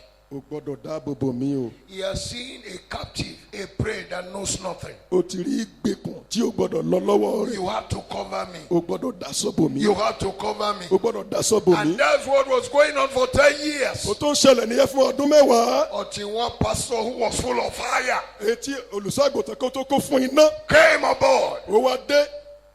and called two of them Ó wá pé àwọn méjèèjì. and said, Wípé Mr. Man, arákùnrin what is happening? kí ni nǹkan tó ń ṣẹlẹ̀? As you see me like this, Bó ṣe rí mi báyìí. if I travel, Mi bá ti lè rin àjò. my wife know I travel. Ìyàwó mi mọ̀ pé mo rí ní But àjò. when I come back, Ṣùgbọ́n gbà ń bá ti dé. my wife know I've come Ó back. mọ̀ pé mo ti dé. What is your problem? Kí ni wàhálà rẹ? Nothing. Kò sí. The pastor said, Olùṣọ́àgùntàn Ó yá. wípé ó yá. we are on the way to the doctor. Nísìn la lọ rí oníṣègùn òyìnbó. You cannot go behind now and confuse the doctor. O ò lè gbẹ̀yìn lọ. Kó o The lọ pastor sọ didn't know what I'm telling you now this side. Bẹ́ẹ̀ ni ọkùnrin yẹn ti Oh mọ tó yeah, ṣẹlẹ̀. enter motor Ó yá to the doctor. ẹ wọnú ọkọ̀ à ń lọ Your róníṣègùn. wife enter. Ìwà ìyàwó rẹ̀ kó wọlé. And they got there. Wọ́n débẹ̀. And the doctor texted the man. Bẹ́ẹ̀ ni ọkùnrin náà ṣàyè fọkùnrin. And the doctor said, Bẹ́ẹ̀ ni oníṣègùn òyìnbó wípé Madam, arábìnrin Are you aware that your husband cannot do anything? ṣé o ti ṣàwárí pé ọkọ rẹ ẹṣin inú ìwé ni Your husband cannot give birth in life. o lè bímọ láyé? The woman was shocked because she's an innocent person. obìnrin yẹn ó yà á lẹ́nu nítorí pé kò mọ̀ kan ní tẹ́lẹ̀ He cannot give birth. pé kò lè bímọ. That's when the church nígbà náà ni ìjọ ọlọ́run went to separate them. wọ́n yà wọ́n nípa That is no marriage. pé èyẹ ẹ ò ṣe báramu. A marriage that you deceive somebody to enter. Now marriage with that. ìgbéyàwó tó tàn nìkan wọnú ẹ̀ ṣé ìgbéyàwó nìyẹn. Some men will deceive lady to marriage. ṣé àwọn ọkùnrin mìíràn yóò tàn obìnrin jẹ láti fẹ́ láya. They are not better than Ahab and àwọn Jezebel. náà ò dáa ju Áhábù àti Jésébẹ́lì lọ. But let's come back to our ẹ subject. jẹ́ ká padà wá sí àkòrí ọ̀rọ̀ wa. Of the fact that Jezebel was a big problem. Pé Jésébẹ́lì ó jẹ́ wàhálà ńlá. That was after the death of Naboth. ètò ń lépa ikú Nábótì. And that's what they want. They want to kill you. ohun kan tí wọ́n ń fẹ́ nìyẹn fẹ́ pa ọ́. Now listen to me. tẹ́tí sí mi. Anybody that take your spiritual life away from you, what has he done? He has slaughtered you already. ẹnikẹ́ni tó bá gba ìgbé ayé ọkùnrin kan kúrò kí ló ti ṣe ó ti pa á sáyé. Once they have succeeded in snatching your spiritual favor and fire and aggression from you and prayer, what remains? A twinkling cymbal, a sounding blast. 6 that can hold no water is what is left.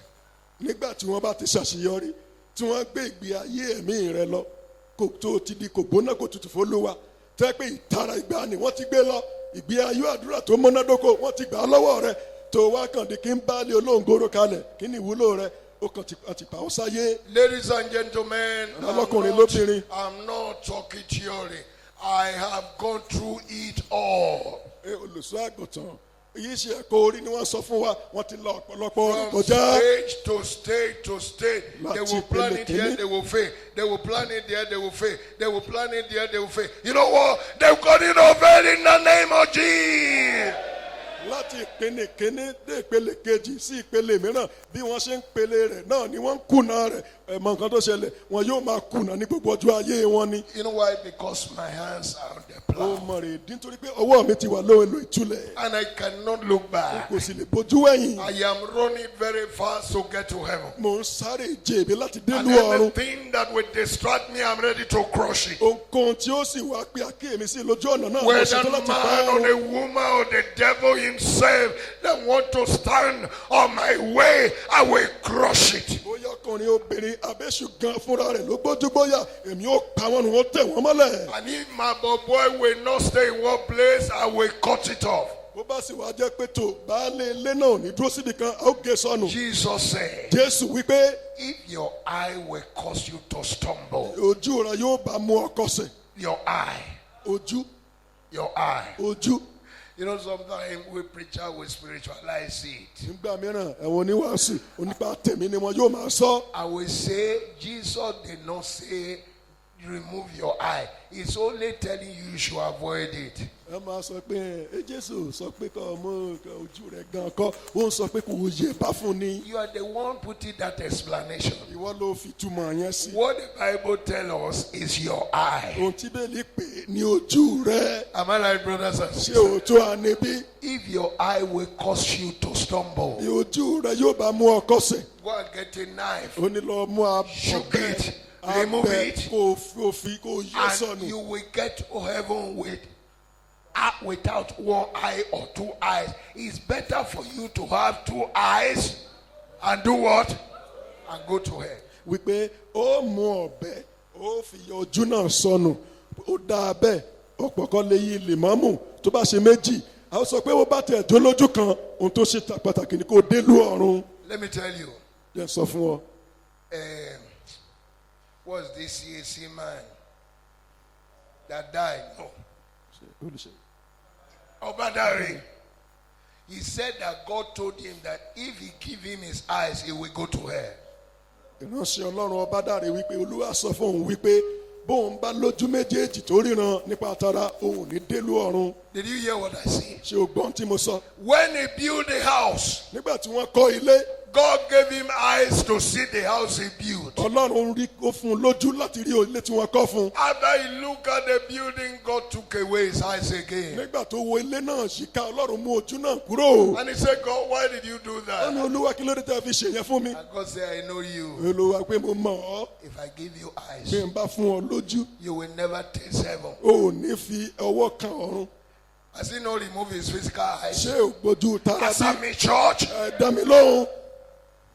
He said, we don't give him eyes. Ó sọ pé wọn ò ní fún lójú. It's his mouth that he used to say it. Ẹnu rẹ̀ ló fi sọ. Am I talking to Ṣé somebody? mo ń bẹ́ nìkan sọ̀rọ̀ bí? So is it not better for you to have one leg cut off that could have caused you to go to hell, and the other part of your leg and the body goes to heaven? Is it not better? Ṣé kò wá dára bí ká mú ẹsẹ̀ kan ká gé kúrò nítorí èrè tí a ti dé lu ọ̀run ṣé kò wá dáa kéèyàn ó lẹ́sẹ̀ méjì kó lọ sọ́run àpáàdì. So Jezebel's mission is to reduce you to a zero level. Nítorí náà iṣẹ́ àmúṣe Jésébẹ́lì ò ní láti wo ẹni náà palẹ̀. He wants to reduce you to nothing. Ó fẹ́ kó dẹni ilẹ̀. Write it down, 1 Kings chapter 21, verse 1 to 7. Ọba kìíní orí kọkànlélógún láti ẹsẹ̀ kìíní tíré ìkeje. John chapter 10, verse 10. Jòhánù orí kẹwàá ẹsẹ̀ kẹwàá. Judges chapter 16, verse 16 to 21. Ìwé àwọn onídàájọ́ orí kẹrìndínlógún ẹsẹ̀ Revelation kẹrìndínlógún. chapter 2, verse 18 to 20. Ìwé ìfihàn orí kejì láti ẹsẹ̀ kejìdínlógún tí ẹ̀ẹ́dẹ́gún. Talking about the mission of Ó Jezebel. ń sọ nípa iṣẹ́ ọ̀nà ẹ̀rọ ti Jésébẹ́lì Destroy you, láti pa to ọrùn, reduce you, láti wú ọ palẹ̀, to reduce you to nothing, láti rẹ̀ ó sílẹ̀ di láì tẹ́ nǹkan mọ́, and to steal the glory of your life. àti láti gba ògo ayé rẹ lọ. Anybody that has taken your glory, has he not killed you? Ẹnikẹ́ni tó bá ti jí ògo gbénú ayé rẹ ṣé kò ti What tán is ọ́? left? Kí ló kún tó kù síbẹ̀? I used to say it. Mo máa ń sọ èyí. I don't know any other thing that I could have done in life that would give me joy as much as N preaching kò the mọ gospel. nǹkan tí n bá ṣe nú ayé tí ò bá fún mi láyọ̀ ju tí mò ń ṣe yìí I lọ. don't know the office and the work that I could have been doing that would give me this N joy. kò mọ irú iṣẹ́ tí n bá yàn láyọ̀ nú ayé tí ò bá fún mi ní ayọ̀ tí mò ń ṣe yìí. It is true I don't have money. Òótọ́ ni n lówó lọ́wọ́. It is true I don't have anything. Òótọ́ ni n lóhùn kankan. But there is that satisfaction Ṣùgbọ́n within. ìtẹ́lọ́rùn yẹn wà ń bẹ̀. Am I talking to Wọ́n somebody? bá ẹnìkan sọ̀rọ̀ There báyìí. is that satisfaction within that I'm doing what I ought to do in life. Ìtẹ́lọ́rùn pé ohun tó yẹ kí n ṣe nú ayé ni mò ń ṣe ó wà lọ́kàn mi. And that's exactly where the glory is. Ohun bí tí ògo wà gan nìyẹn. Anyone that wants to tamper with my preaching of the gospel, I will bite you. Ẹnikẹ́ni tó bá fẹ́ fọwọ́ kan ìwàásù ìrere ni I'm not wọ́n going bí to ọjẹ́. take it slightly with N you kò ní fìyẹn bá ọ ṣàwàdà. because that is my glory. Nítorí pé ògo mi That's nìyẹn. the joy of my life. Àti ayọ̀ ayé mi. That's the salt of my life. Àti orísun ayé mi. That's the reason why I live. Èrèdí tí mo fi wà láyé That's why nìyẹn. I'm alive Èrè today. tí mo fi wà láyé nìyẹn. Many people have gone. Ọ̀pọ̀lọpọ̀ ló ti Many lọ. of my mates have gone. Ọ̀pọ̀lọpọ̀ ẹlẹgbẹ́ mi But ti lọ. this is what is keeping me Ṣùgbọ́n here. tó mú mi kí n wà láàyè síbẹ̀ And nìyẹn. anyone that tried to touch it, Ẹnikẹ́ni tó bá ń gbìyànjú àti fọwọ́ if I kàn, have a thunder, tí n bá ní àrá, if I have a machine tí gun, n bá ní ẹ̀rọ òyìnbó I tí ó will fi face yìnbọn, you with that machine gun. bẹ́ẹ̀ ni ó fi wú ọ palẹ̀. Whomever you are, Ó kẹ́nikẹ́ni tí no ìbá matter jẹ́ how close we are, kò já mọ́ nǹkan bá ṣe súnmọ́ra don't tó. touch my Tó satisfaction. o bá ti fọwọ́ kan ìtẹ́lọ́rùn mi, Don't touch my tó o confidence. bá fi fọwọ́ kan Don't ìgbẹ́kẹ̀lé mi, touch my salvation. tó o bá fọwọ́ kan ìgbàlà mi, Don't touch the preaching of the má gospel fọwọ́ kan ìwàásù ìyìnrere Jésù. in my life. Nítorí pé ayé mi, Because that's where I did have joy. nítorí pé ìyẹn ni mo láyọ̀. Sometimes I used to tell my wife, Nígbà míì ń sọ fáyà mi, if I knew that this is the kind of life I will live, I will not marry. pé bó bá ṣe pé mo mọ̀ pé ìgbé ayé iná tọ́lọ́run ó fi sí mi nínú bẹ́ẹ̀ lé n kò bá má ti fẹ́yàwó. Why do I used to tell her that? Èrèdí tí mo fi ń sọ yẹn fún. Most time I will leave her alone at home. Lọ́pọ̀lọpọ̀ ìgbà ni ó fi sílẹ̀ nínú ilé. You know that before this conference now I've left her over a month. Ẹ mọ̀ pé ká We tó only saw here. bẹ̀rẹ̀ ìpàdé bí oṣù kan sẹ́yìn ni ó ti fi wọ́n sílẹ̀ ibi ni wọ́n ti pàdé. As I see you her, that's how I'm seeing her. Bí wọ́n ṣe eré wa náà ni wọ́n rí wọn. And you know, when a man is always off, a woman needs a man around her to pour out her heart, to talk with. But oftentimes she is, just alone like that. But I'm praying for her. And I'm still going to pray for you this morning. bẹ́ẹ̀ ni nígbà bá ti fobìnrin sílẹ̀ láwọn ọjọ́ tó pọ̀ bẹ́ẹ̀ ni tó dá wà nìkan nínú ilé ẹ mọ̀ wípé ọkùnrin gbọ́dọ̀ wà lẹ́gbẹ̀ẹ́ obìnrin torí pé lọ́pọ̀lọpọ̀ ohun tó fẹ́ bá a sọ àti ìmọ̀ràn tọkùnrin lè gbà tí ò sí yẹn lárọ̀ọ́wọ́tó ìyẹn ni mò ń sọ lóore pé máa ń gbàdúrà fún lówùrọ̀ yìí wọ́n tún gbàdúrà fún ọ. Only one life. ìgbé ayé kan ṣoṣo. Only one life. ìgbé ayé kan ṣoṣo. It will so be gone. yóò parí láìpẹ́. It will so be over. yóò parí láìpẹ́. And make do with what you can do right now. ìwọ ohun tó o bá fẹ́ ṣe kó o ṣe báyìí. Because once it's over, it's torí over. pé ohun tó o bá ti parí ó parí nìyẹn. You're not going to come back here again. o ní padà wá síbí mọ́. If you're going to come back, maybe that time you'll be in the government of Jesus Christ ruling the world. tó o bá tún padà wá bóyá nù ìjọba Jésù And nígbà tá a bá ń ṣàkóso ayé. That's the reason why the issue of maintaining your holy life cannot be overemphasized. ìdí nìyẹn tó yẹ pé ọ̀ràn dandan gbọ̀n tí ìwà mímọ́ kó o mú lọ́kọ̀ọ́kọ́dùn a ò lè sọ ọ́ tán. It gives you joy. ó ń fún mi láyọ̀. It gives you ó satisfaction. fún ọ ní tẹ́lọ́rùn. It gives you ó fulfillment. fún ọ láṣeyọrí. And anything that wants to remove your fulfillment, are you ohun going tó to bá toy fẹ́ with mú it? àṣeyọrí kò sí ó máa bá ṣe é. Anything that wants to dash your hope, are you going to toy with it? ohunkóhun tí ó mú kí àfojúsùn ọ̀run kó má ṣe é ṣe ó máa bá ṣàwàdà. Because if in this life we have hope alone, we are all men most miserable. nítorí pé ó bá ṣe pé inú ayé nìkan la nírètí ajá pé inú ogbe ènìyàn àwa la bá agbòsì And jùlọ. that's why this morning, èrèdí ni ẹtí ọlá lówùúrọ̀ yìí. whatever they plan to reduce you to nothing, ohunkóhun tó ti ń gbìyànjú àti sọ ọ́ whatever they dẹni are ilẹ̀. giving to reduce you to nothing, ohunkóhun tí wọ́n ti ń ṣe láti sọ ọ́ dẹni whatever ilẹ̀. purposes they plan to reduce you to nothing, ẹnikẹ́ni ohunkóhun tó ń gbèrò àti sọ it ọ́ will dẹni ilẹ̀. boomerang on them in the name of iṣẹ́ náà Jesus. ó ní yóò padà sórí wọn lórúkọ Jésù. You will walk across. ó sì là kọjá. You will maintain your life. bẹ́ẹ̀ ló sì bá ayé rẹ dọ́gba. Your testimony will never be stained. ẹ̀rí rẹ You kò ní will lábàwọ́n. cling to the word of the living ó God. sì dúró lórí ọ̀rọ̀ Ọlọ́run. Even the whole nation of ní Nigeria. gbogbo orílẹ̀-èdè And Nàìjíríà. it so happened that nobody is tó standing. bá rí tó dàbí ẹni pé kò sí And tó ń even the dúró. one that was standing before they are falling. èyí tó dúró tẹ́lẹ̀ fi Let ṣubú. it be that God can hang on you. jẹ́ kó dàbí ẹni pé Ọlọ́run lè gbà Let lórí it ọ. be that God can say, if I have no one in this nation, I can find one brother Jerry over there. jẹ́ kí Ọlọ́run kí ó lè sọ wípé ń bò bá wọ gàrà tí ọ̀rẹ́ lómi kò sọ pé mo lè rí arákùnrin Adéyẹmọ ń bẹ̀. Let it be that God will boast about you. If all of them are going another direction, I have one man there, nothing that he treasure more than to get to heaven. That is my son, with whom I am well pleased. jẹ́ kí Ọlọ́run kó lè fọ́nu lórí ayé rẹ kí ó lè wí pé ń gbà mọ́wọ́ gàrà ń kò rẹ́ lómi ju ìwọ lọ ẹni náà ọmọ mi ẹni tí inú mi dùn sí gidigidi. That's why you cannot just be a chicken nítorí náà ó kàn lè dàbí ọdìẹ Christian, àwọn ọdìẹ ọmọ ọdìẹ trying to look around for what to eat àwọn on the kan ground. wá tí ó fẹnu sà nílẹ̀. God has made you an eagle.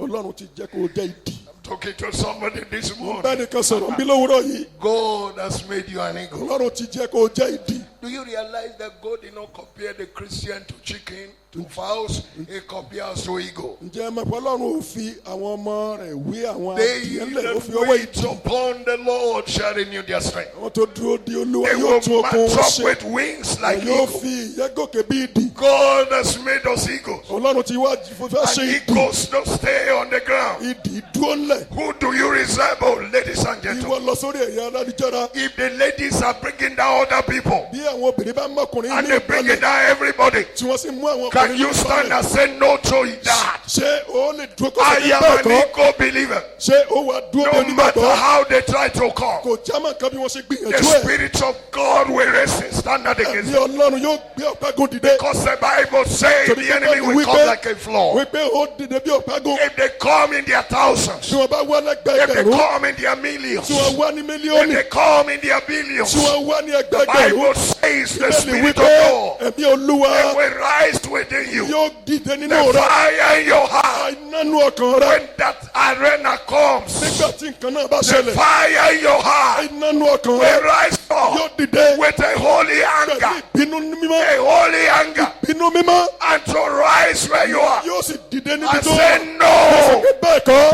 this cannot happen. ìyẹn ò lè ṣẹlẹ̀. This is abomination. ìyẹn gan ni I will wọ́n nìyẹn. keep to my inheritance. èmi yóò pa ogún I ìpín mi will mọ́. keep to my birthright. èmi yóò pa ogún ìpín mi This mọ́. is untouchable. èyí kò ṣe fọwọ́ No kàn. one must touch kò this. sẹ́ni tó fọ́ gbọ́dọ̀ No fọwọ́ kàn. woman must touch kò this. sẹ́ni tó gbọ́dọ̀ fọwọ́ kàn. This is my birthright. èyí ni ogún I ìpín mi. cannot allow this. kò ní gbà á láàyè. I cannot accept òun this. kò ní fẹ́. Take what you have been giving me. ohun tó tí a ti fi fún mi. Take everything away. ẹ lè gbé gbogbo ẹ lọ. And let me maintain my kí life. ẹ sì jẹ́ kí n pa á mọ́. Because sooner, very soon, torí pé láìpẹ́ jọjọ. the trumpet will sound. ìpè yóò dún. And when the trumpet nígbà tí sounds, ìpè bá dún. where will you be? níbo ló wà. Where will you be when the trumpet shall sound? Where will you be when it sounds so loud? When it sounds so loud as to wake up the dead. Brother, where will you be when it sounds? Oh, where will you be when the trumpet shall níbo sound? ló wà nígbà tí ìpè yóò dún. Where will you be níbo ló wà. when it sounds so bá loud? dún bí ara. When it sounds nígbà so tí ó bá loud dún bí to òru. wake up. láti jí òkú dìde. Brother, where arákùnrin. will you níbo be ló wà. when it sounds? nígbà ó bá dún. 3 seconds enjoyment, ìgbádùn ìṣẹ́jú àyá mẹ́ta. 5 minutes enjoyment, ìṣẹ́jú márùn-ún ìgbádùn. 10 minutes enjoyment. ìgbádùn ìṣẹ́jú mẹ́wàá. You were allowed to take eternity from you. ó gbà láàyè kó gba ayérayé lọ́wọ́ rẹ. The glory of heaven. ògo tọrún. Oh my God, you have never seen a vision of heaven. That's why you are living the ó way ti you are rí living. ìran ọ̀run bẹ́ẹ̀ ló ṣe ń gbégbé ayé rẹ bẹ́ẹ̀. God has not even opened the curtain one day to show you the dreams and the grandeur and the magnificence of heaven. If you had seen once, you will live the way you are living now. lọ́run ò tí ì ṣe aṣọ ìkèlè kó fọ̀rọ̀ hàn ọ́ kó rí àwọn ẹwà ọ̀run àwọn nǹkan ọ̀run ìṣúra àtọ̀run ń bò bá rí òní rí bákan náà mọ́. You will understand that you are ready to lose anything to get there. ó rí i pé o ti ṣetán láti pàdánù ògo láti débẹ̀. You are ready to lose anybody to get there. ó ti ṣetán láti pàdánù ẹnikẹ́ni kó If bá it lè take débẹ̀. you to remove clothes and get there, you will remove bá them. a ṣe pé wọ́n fẹ́ gbẹ̀wò ọrùn rẹ̀ ó fi sílẹ̀ fún wọn kó If lè it takes you débẹ̀. to throw away your shoes and you will remove them. bó bá gbà ọ́ pé kó o fi bàtà rẹ sílẹ̀ ó fi sílẹ̀ kó lè débẹ̀. That's number one in our life. nítorí pé ìyẹn àkọ́kọ́ nu ayé wa. That's why our testimonies must change. èrè dínà tí èrí wa gbọ́dọ̀ fi yàtọ̀. We are not hearing testimonies of people getting born again and getting saved. a ò gbọ́ rí i pé àwọn èèyàn dẹni gbàlà wọ́n ń The dà tó bímọ. testimony of even the devils are subject to us is no more. àwọn ẹ̀rí pé èṣù wọ́n tẹríba fún wa kò sí mọ́. All the testimony now, God give me a car, God give me a building, God give me children. Ọlọ́run fún mi Even lọ́kọ̀, the Ọlọ́run sinners kọ́lé fún mi. outside, they have more cars than you have. àwọn ẹlẹ́sẹ̀ nígboro àwọn náà lọ́kọ̀ wọ́n Even nílé. the unbelievers that don't have road, don't know the road to church, they have more buildings than you are àwọn bragging about. aláìgbàgbọ́ tí wọn ò mọ̀nà lé olúwa. Shut ọlọ́run tí wọ́n ní- up! Close up those testimony of Ẹ jẹ́ cars and gbogbo buildings. àwọn ẹ̀rí yẹn ní Let us kẹ́tìlẹ̀kùn hear mọ́. how you are destroying the kingdom of darkness. ẹ gbọ́ ká Let ká us máa hear gbọ́ bó ṣe how ń you pa are ìjọba kòkòrò paralyzed the bó ṣe ń sọ Jezebel in ìjọba the church. ti ìjọba Let lọ́run us hear tó how ń you are gbogbo having tó ń sì ń sọ dominion àwọn over jésébẹ́lì the works ìparọ́ of tó darkness sì ń ba in iṣẹ́ your òkùnkùn jẹ́ domain níbi tó where you wà are. níbi tó wà. Let us hear that. jẹ́ ká máa gbẹ́rí Let yẹn us hear of the ká revival. máa gbọ́ nípa ìsọjí Let us hear of the ká fire. máa gbọ́ nípa ti iná. Father, he gave me car, ó he fún mi gave me lọ́kọ̀ building. ayọ́kẹ́lẹ́, He ó kọ́lé fún mi. Where did you see that níbo in ló the ti rí yẹn nínú Bible? bíbélì Where did you see níbo ló ti that? rí yẹn Where did you see all those níbo ló ti rí testimonies? àwọn ẹ̀rí wọ̀nyẹn. And that we now major on. àwa àti kọ́lé fún un. Gone are the days, the day I got the Holy Ghost power. ìlànà ọjọ́ wọn rí wọn kò And sọ nípa ẹgbẹ́rẹ́ mi mímọ́. somebody will be testifying. ẹnìkan yóò máa jẹ́rìí. He said, when I pray, ó pé gbẹ̀ng mo I gbàdúrà lock up myself for 3 mo days. tira mi mọ́lé fọjọ́ I mẹ́ta. said, Lord, I will not come out. mo sọ pé n kò ní You jáde. will kill me here, you will kill me tó here. o bá pa mí ló pa I mí will síbí. get this Holy Ghost ó baptism. irú agbára ìmọ̀ yìí mo fẹ́. We had those testimonies in those àwọn days. àgbàyàn ọjọ́ gbà ní là ń gbẹ̀rí bẹ́ẹ̀. How many people are locking themselves up now for the Holy Ghost for 1 week and they refuse to come out? àwọn mélòó ló tira àwọn mọ́lé mọ́yẹ̀wò fún ọ̀sẹ̀ kan tí wọ́n ń gbàdúrà fún. They will lock up themselves because they need money, they need car, they need building, and they'll be praying there. Where is the fire? That's why the Jezebels are thriving.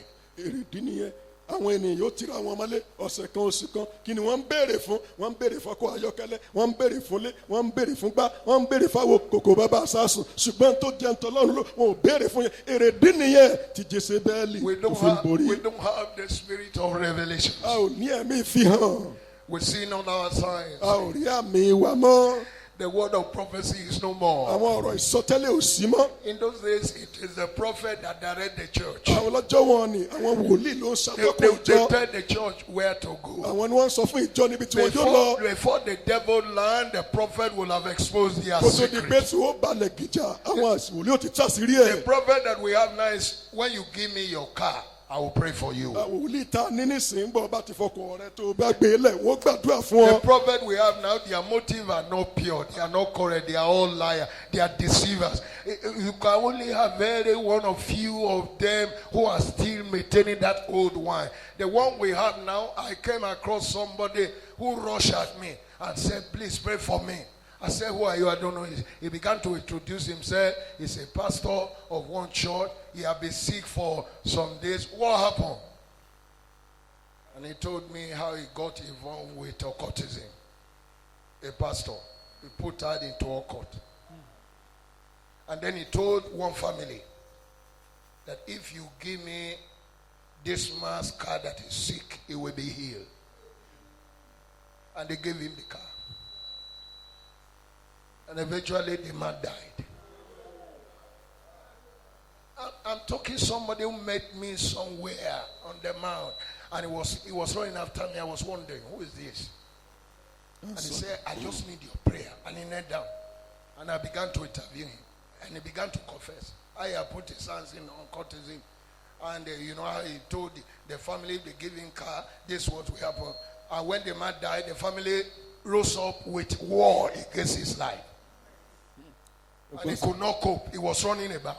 wọ́n sọ nípa ọkùnrin ètò wa bá wọn láìpẹ́ nígbà kan rí tó sọ pé ẹ gbàdúrà fún mi wọ́n sọ pé tó bó ni ọ̀rọ̀ rẹ ti rí ó sì kálàyé ó kẹjọ́ ó kó palẹ̀ olùṣọ́àgùntàn lòun nígbà tó wá ṣiṣẹ́ olúwa nígbà wá dìgbà kan òun tọwọ́ bọnú ẹgbẹ́ àìmọ́ ẹgbẹ́ òkùnkùn ń lọ́wọ́ nú iṣẹ́ ẹbí nígbà tó di ọjọ́ kan ẹnìkan ń ṣàìsàn ó sọ fún ẹni tó ń ṣàìsàn yẹn pé tó ẹ bá ti gbọ́kọ̀ ayọ́kẹ́lẹ́ níta aláìsàn ìtẹ́ bá ti gbé fóun ara rẹ̀ ó yá ṣùgbọ́n nígbà tó Ọlọ́run ó gbèsè rẹ̀ dé ó dojú ti ẹni tán tó ṣàìsàn ó gbẹ̀mí mì nígbà tó kú tán àwọn ìdílé dì wọ́n sọ pé ọkọ̀ ayọ́kẹ́lẹ́ lágbádá tó ṣaláìsí bá wa gbé ogún dìde sí ìgbà náà ló dé tó ṣàlàyé fún wọn.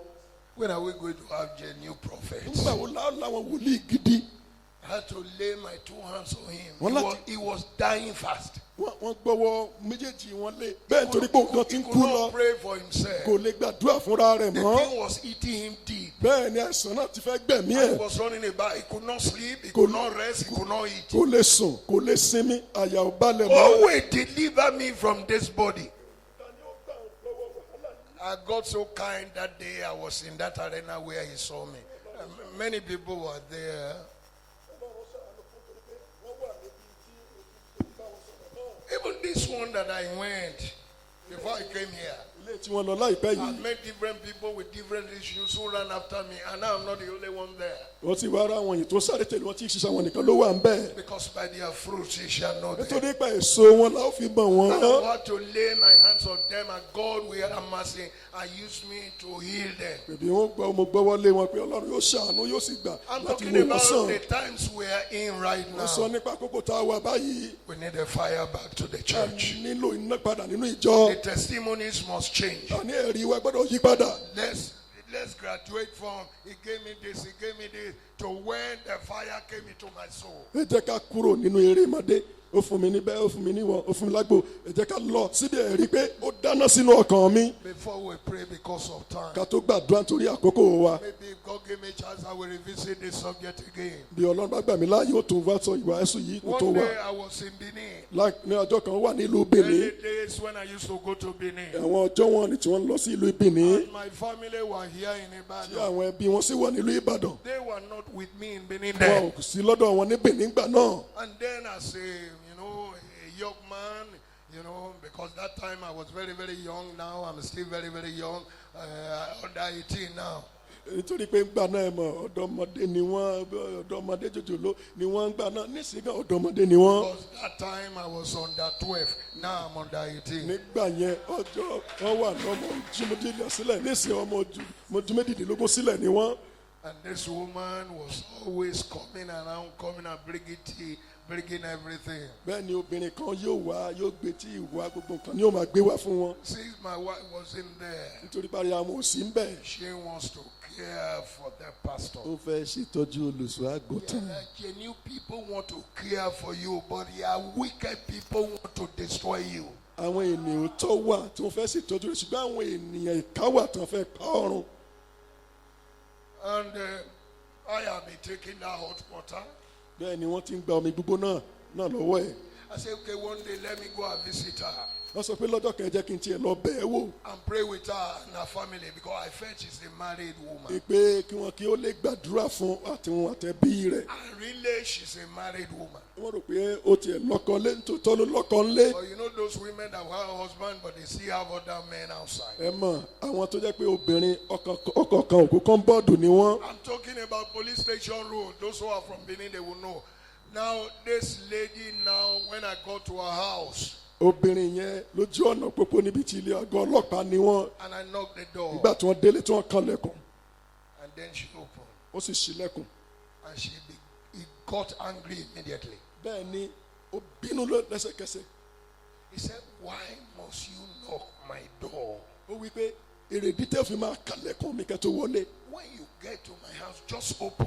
nígbà ẹ bá délé ọ̀dọ̀ mi ẹ ṣílẹ̀kùn lẹ wọlé Just tí open and enter. kẹ́kẹ́ wọlé kẹ́ ṣílẹ̀kùn kẹ́ wọlé tí. Don't ever knock this door. This is your house. I said, but if you are naked, enter like that. ó pé láti sìn lọ mo pa yín láṣẹ olùṣọ́ àgùntàn nígbà ẹ bá ti fẹ́ wọlé mi ẹ ń gbọ́dọ̀ gbére yín ẹ gbọ́dọ̀ kanlẹ̀kùn bẹ́ẹ̀ bá fẹ́ wọlé kẹ́kàn sílẹ̀kùn kẹ́ wọlé mo wá wí pé ó bá ṣe pé ẹ daṣobo rágbàdo kí ìwàhálà tí yín nìyẹn ẹ wọlé ni ẹ wọlé kanlẹ̀. Don't let anything disturb you on the way. Just enter. má jẹ́ If kó you kó dá enter, ọdún wọlé. fire will burn you. bó o bá wọlé You iná ju ọ. bó o bá wọlé. I said, okay, Abba. ó sọ pé ó dáa mo ti gbọ́. Right there ń bẹ̀ in the gan. front of the door, níbi tí lẹ́kùn mo ṣílẹ̀kùn. I dose my step. bẹ́ẹ̀ ni mo gbọ̀nsẹ̀ nù ń bẹ̀. All the water in the flask that you used to bring, don't bring again. gbogbo omi gbóná tó o máa gbé wá ní ìgò Because I'm ìgò not- gbóná òyìnbó má It's gbé wá only mọ́. the water she used to bring, not that she give me any other thing. omi I gbóná didn't have nìkan ní gbé stove, wá. I didn't have anything. I was alone in the primary school where I was doing church. So I was in one uncompleted building there. I was saying hello when I got to Benin Ule. So she felt as a church member, this is a good trap. She can set for me. nígbà náà He didn't know that these traps have been coming over and over and over and over. And God has been helping me to overcome. Until I enter heaven, no any other woman. Since I got born, until I enter heaven, since I got married, no any other woman. I would rather die than to do it. láti ìgbà náà ni mo pa á láṣẹ o ò gbọ́dọ̀ gbómi gbóná wá fún mi mọ́ ó tẹ́ gbómi gbóná nìkan ní gbé wá gbà náà torí pé olùṣọ́ àgùntàn ṣe dé lu Benin ni wọn ò ní ohun tí a fi ń dáná wọn ò ní kòkò ìsasùn tí a fi ń dáná ó ń gbómi gbóná wá pé ó gbọ́dọ̀ gbé wá mọ́ wípé àwọn ṣèpinnu wípé láti àkókò yẹn káwọn tó gbéyàwó ńgbà tí wọ́n gbéyàwó tán pé obìnrin míì àwọn ò ní rí hóhó ẹ̀ títí wọn yóò fi dé ìlú ọ̀run. Where are the ministers of the gospel here this morning? àwọn ìránṣẹ́ Ọlọ́run dàbí lówùrọ̀ yìí Where are the ministers? àwọn ìránṣẹ́ Ọlọ́run Please, can I see you? ẹ jẹ́ kí n rọ́wọ́ yín Please don't mind. ẹ jọ̀wọ́ ẹ má bìkítà I want you to come to the mo altar. fẹ́ kẹ́ ẹ wá síwájú pẹpẹ Come to the altar. ẹ wá síwájú pẹpẹ.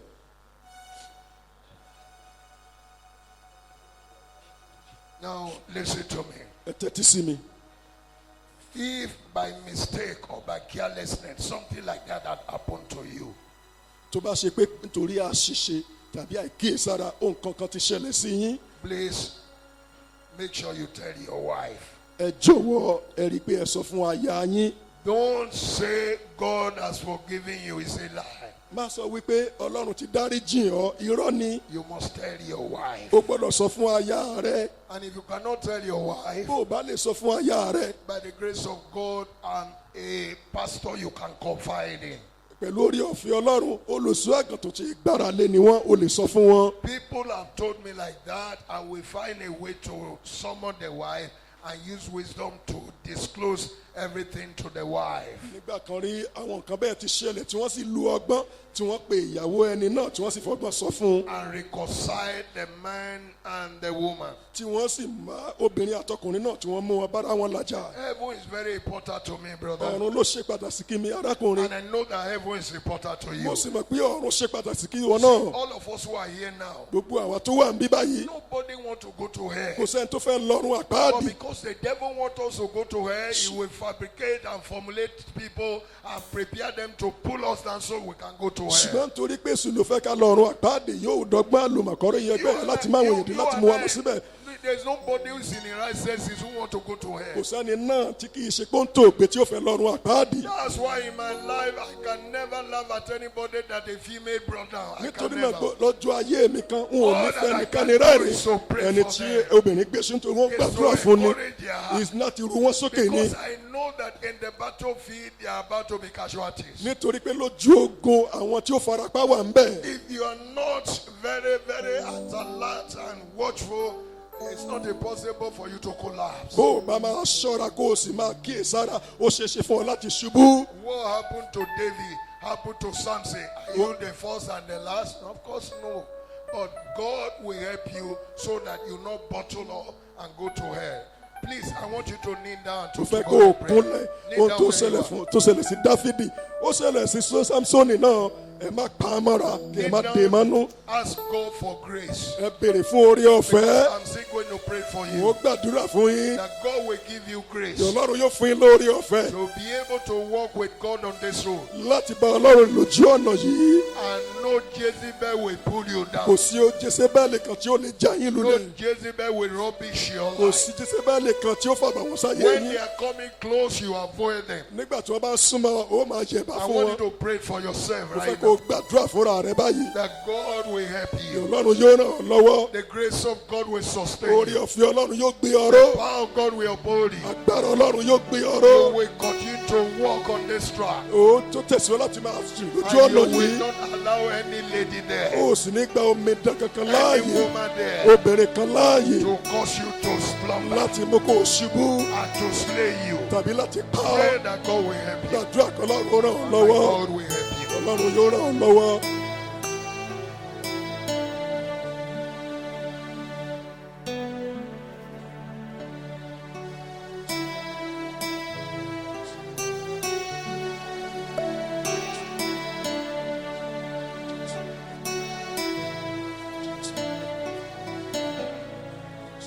Olúwa.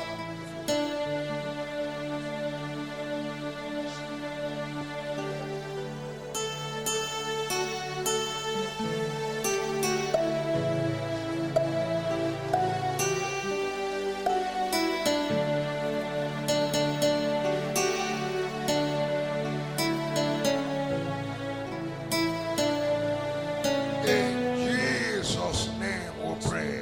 ní orúkọ jésù la gbàdúrà. Oh my fellow, oh my heavenly Father, ó bàbá mi ọ̀run.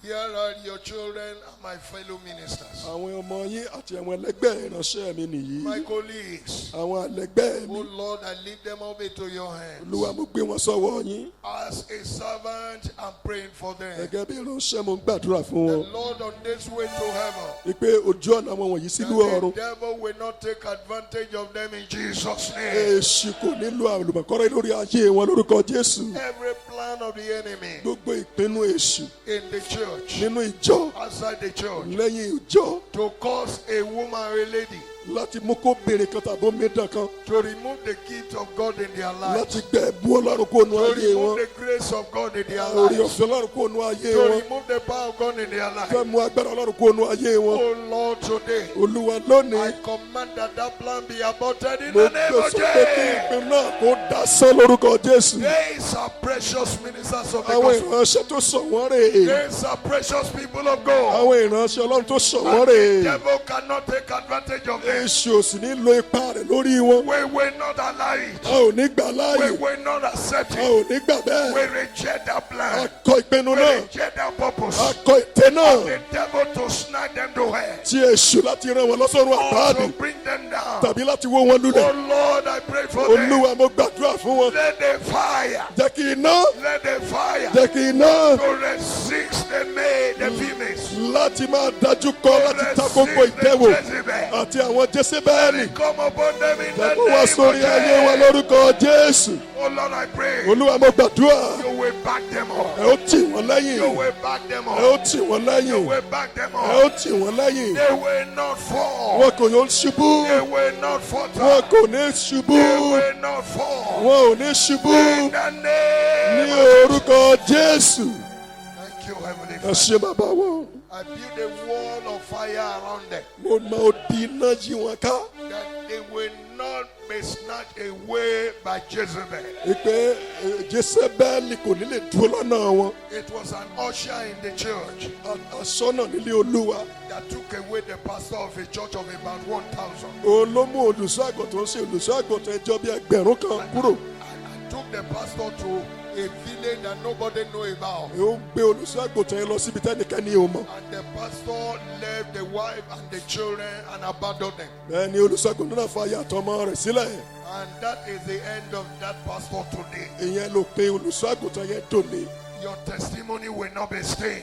Ẹ̀rí rẹ̀ kò ní In lábàwọ́n. the name of Ní orúkọ Jesus. Jésù.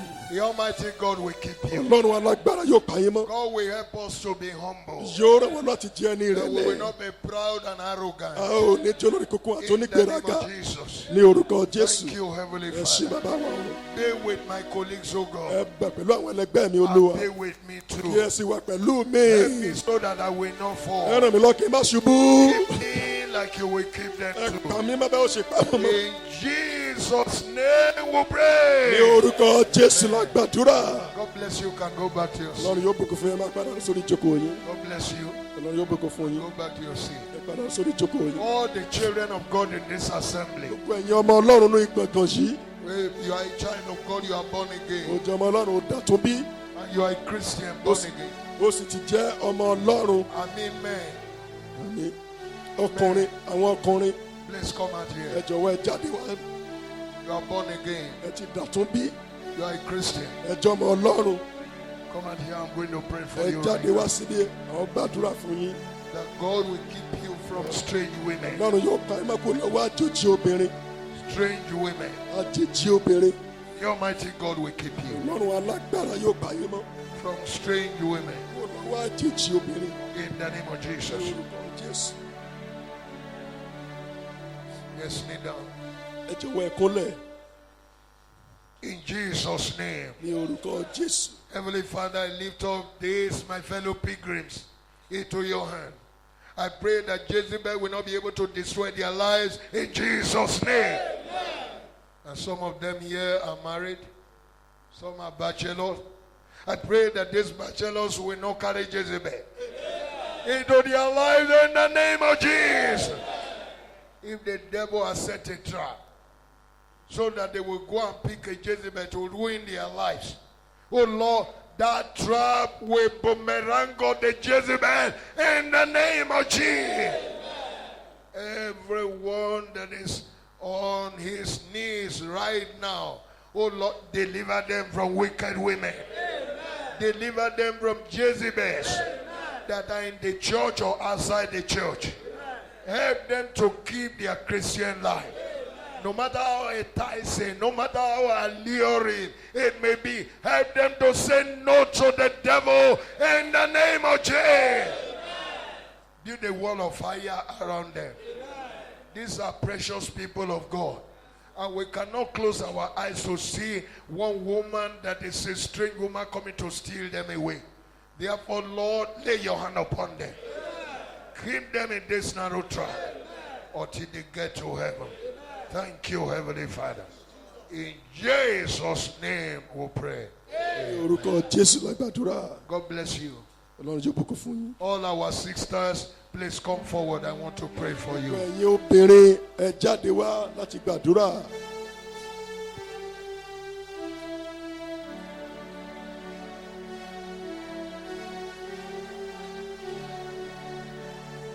Anywhere you reach, just kneel down there. Ibi tí ẹ bá dé ẹ kúnlẹ̀ síbẹ̀. God knows. And we have to do what God wants us done. Láti ṣe tí Ọlọ́run fẹ́ kí a ṣe.